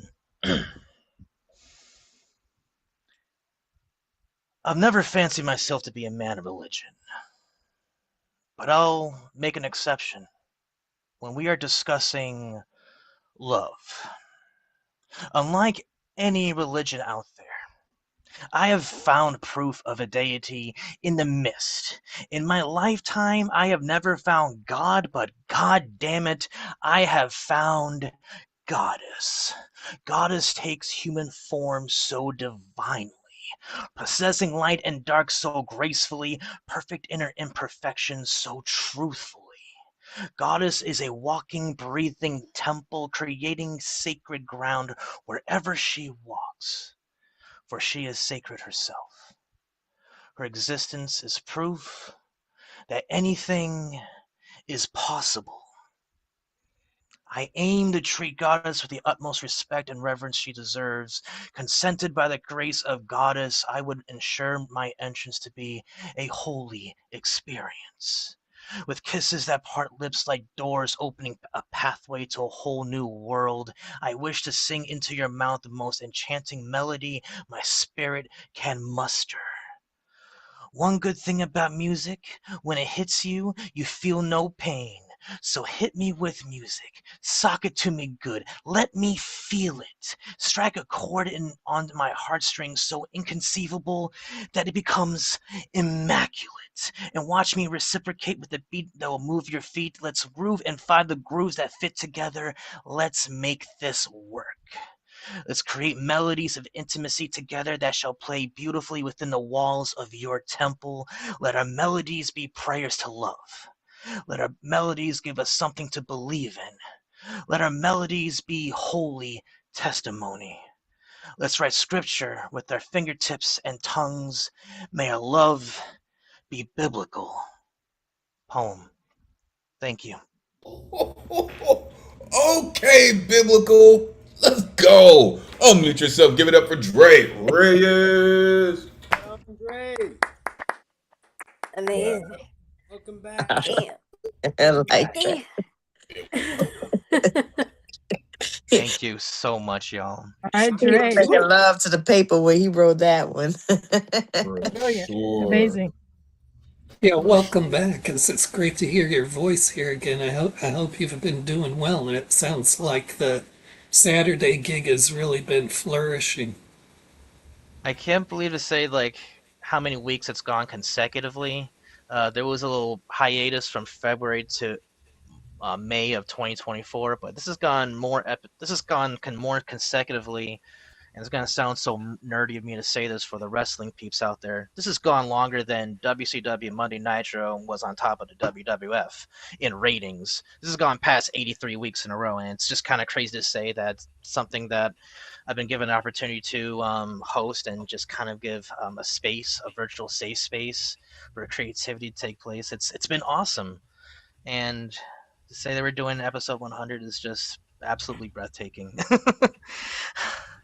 Well, it's happening because of you, but the reason it's also being sustained is because there's a need for it. For sure. I don't know how you've been doing it. I don't want to know how. Call it a trade secret. Keep it to yourself. However, how the hell do you keep getting these cats to come be your guest coaches, bro? I don't understand that. For those who may not know, I'm gonna say this and we're gonna get out of here. His guest coach this weekend, his name is Jename. He's out of Virginia. This guy, he's like, to say he's incredible is almost an insult. I've seen this dude get down. He did win Indies at SoFri last year, and I saw him do it with like 3 different microphones on stage, and he's giving it to all 3 of these microphones. And listen, the dude said, "Oh, I only came with 3 poems. That's it. 3 poems, and walked away the champion, right? So if my slam master comes through this weekend, now you got all kinds of royalty, because not only do you have the indie champion of So Fry, but you'll also have the slam master slam champion come through in CP Mays. So listen, you do an amazing job with what you do, Dre. Please just keep doing it. Keep connecting with the folks, man. Find yourself in those spaces. Get those people, because you're doing a service to poetry. Thank you to everyone who came through. All of you. You're so very important to this space, to poetry, to each other. Seriously. Jedi Master, Bonnie, Ike Waltz, Dre Reyes, Sam Harty, Catman, Dee Librarianne, Osunyoyin, Alan Gary, Garland Thompson, Christopher Johnson, Prince of P, Baba and Ngoma. Listen, shout out my man Brian, shout out RMT. Thank y'all so very much for holding it down, for just putting up with me for now, right at the 3rd hour. Thank y'all so much, man, for real. Like, I really couldn't do this without y'all. Thank you so very much. I love y'all, man. And we're gonna end the night like this. Until we meet again, may this energy we conjured this evening supercharge the rest of your week. Take this power, inspire others, energize creativity, as we all hope to do through the spirit of Miguel Agarin. Your voice is appreciated, necessary, and always valuable in this space. Thank you for sharing it with us. Never forget, cowards get buried here, and we reclaim our strength through our fearlessness. On behalf of the greatest community in the world, it has truly been a pleasure spending Thursday night with y'all.